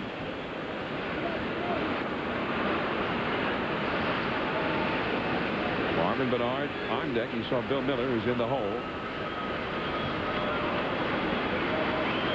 8-6 Giants, leading the Dodgers in the 8th inning. Runners at 2nd and 3rd. 3-0.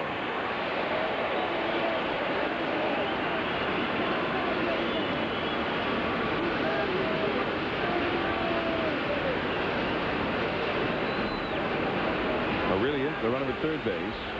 Brant Maine, the runner at 2nd. Ready to go on anything, 2 down. And that fastball right there for a strike, 3-1. Stan Javier, veteran, the father, or his father, Julian Javier, outstanding second baseman of some great Cardinal teams from the 60s. And Stan himself, a very handy player to have. Excellent outfielder, a switch hitter, can steal bases, leads the Giants in steals with 13. And he can hit a little bit as well. You're right. They called his father the Ghost, because you couldn't touch him at second base when he came across to make the double play. El Fantamon. Yeah, that was him. 3-2 the count. To the middle. Young, can he get it? Nice play by Eric Young. Man. EY saves the moment for the Dodgers. At least they're within striking distance. If he doesn't get to that one, 2 runs would have scored.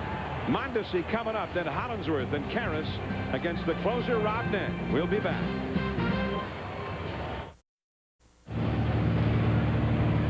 ESPN Sunday Night Baseball from San Francisco. The last year of baseball here at Candlestick Point. The Giants lead the Dodgers 8-6. As we go to the 9th inning. Yesterday they took a 6-4 lead into the 9th for Rob Nen, and Rob Nen ended up giving up a 3-run homer to Todd Hundley. John, I think if you look around baseball, I'm starting to wonder about the shelf life of a lot of closers. I mean, if you look around baseball, you know, a lot of guys have 2 or 3 good years, but, you know, and then they start to struggle a little bit. I'm just, you know, all around the game this year, a lot of closers are struggling. Nothing is automatic anymore. Even when they're only starting the 9th inning to get 3 outs, they're not able to do that quite as often as they were in the past. Well, and if I'm a manager, it drives me nuts, right? Because that was a pretty good security blanket. So that's exactly right. Bring in Dennis Eckersley, game's over. Right. But if I'm a fan, I think it's added some excitement. Raul Mondesi, first ball swinging, and Barry Bonds right there.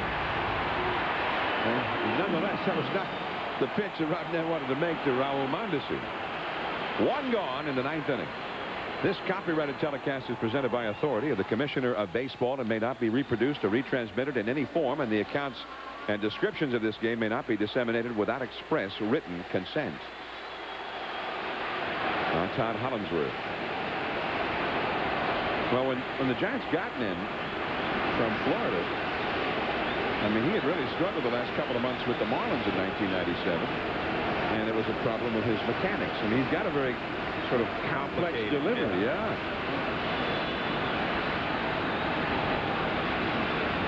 Well, for those who do not understand, watch him this time. He winds up, and his left foot, he taps it before he strides out to deliver the ball to the plate. Now watch his front foot. It will tap the ground again before he delivers the ball to the plate. Right there. He throws real hard, and when he's right, he's got one of the most devastating sliders in history. I mean, he throws a slider that disappears and comes in like 91 miles an hour. But that's when he's right, when the mechanics are all working. That fastball in there for a strike. 2-1. Yesterday they weren't working. He hung that slider to Todd Hundley. The thing about Nen, though, he stood at his locker and answered every question from every reporter yesterday after that lone save. John, to be a closer and to be a good closer, you have to have a certain mentality. And that mentality is, well, if they get me today, that means they won't get me for the next 10 times I go out there. And that's the way you have to think if you're the closer. Well, Nen last year had a monster year. I mean, he had as great a year as a closer could have. And he worked more innings than any other closer. Hollingsworth drives it deep into right center. Javier all the way back. This one is gone. Hollingsworth belts a fastball out of here, and it's a one-run game again. And that's why that run was so important in the last inning, in the bottom of the 8th inning for the Giants, that Britt Maine hit down the left field line that fell in for a base hit and an RBI. And Hollingsworth, who could be a very important man for the Dodgers because of the fact that he swings left-handed, really blast this one. Well, it's a fastball, and it's really pretty much in the middle of the plate. He was trying to get it in a different location, but he ended up throwing it right in the middle of the plate. And there's Eric Young. He's excited. Mondesi not so excited. He said if I would have gotten on base, we'd be tied now. And here's Karras. There's the slider you're talking about. Karras has had success, unlike both Mondesi and Hollingsworth, who've never done anything against Nen in the past. Karras is 6 for 12 with a home run against him. Karras has a single and a double and 2 RBIs in this game. Todd Hollingsworth with 3 hits. Davey Johnson trying to change the Dodgers lineup a little bit. Committed right now to trying to let Hollingsworth establish himself in that lineup. And I think you have to admire Davey Johnson for that, because things weren't going as well as he'd like. And he wasn't afraid to make changes. That's why he's been a successful manager his entire career. 1 ball, 1 strike to Karras. Mike Maddox up in the Dodger bullpen in case the Dodgers can get that other run home. And Karras would like to supply it. He's well capable. Powerful right-handed slugger. The slider squibbed. Kent has it. That one looked like it was knuckling out there, but he was able to catch it. Definitely was knuckling, because it looked like he hit it right off the end of the bat. And at first it appeared that it may go over the head of Kent, but it came down because of the knuckle effect. There's a sentiment that is held by a lot of Giants fans. Yeah, it's not, I don't care for the Dodgers, or right. I'm not a Dodgers fan. I don't favor the Dodgers. I hate the Dodgers. Yeah. And they don't like it too much in L.A. either. Here's Beltre, and that's a strike. Although in L.A., Joe, I think it's a little cooler standing in L.A. Well, it's not quite as blatant. It's sort of well, if I ever thought about it, I probably would dislike it. That's a pop-up. Snow, and the ball game is over, and the Giants have ended their 5-game losing streak. Despite the 9th inning homer by Hollingsworth, the Giants remain 2 games back of Arizona in the National League West. We'll see you next Sunday from Shea Stadium. We get the top 2 teams in the East, the Mets and Atlanta, 8 Eastern. Stay tuned now for SportsCenter. Our final tonight, 8-7. The Giants have defeated the Dodgers. John Miller for Joe Morgan from San Francisco. Thanks for tuning in. This has been a presentation of ESPN, the worldwide leader in sports. For more, log on to ESPN.com, part of the Go Network. Good night from San Francisco.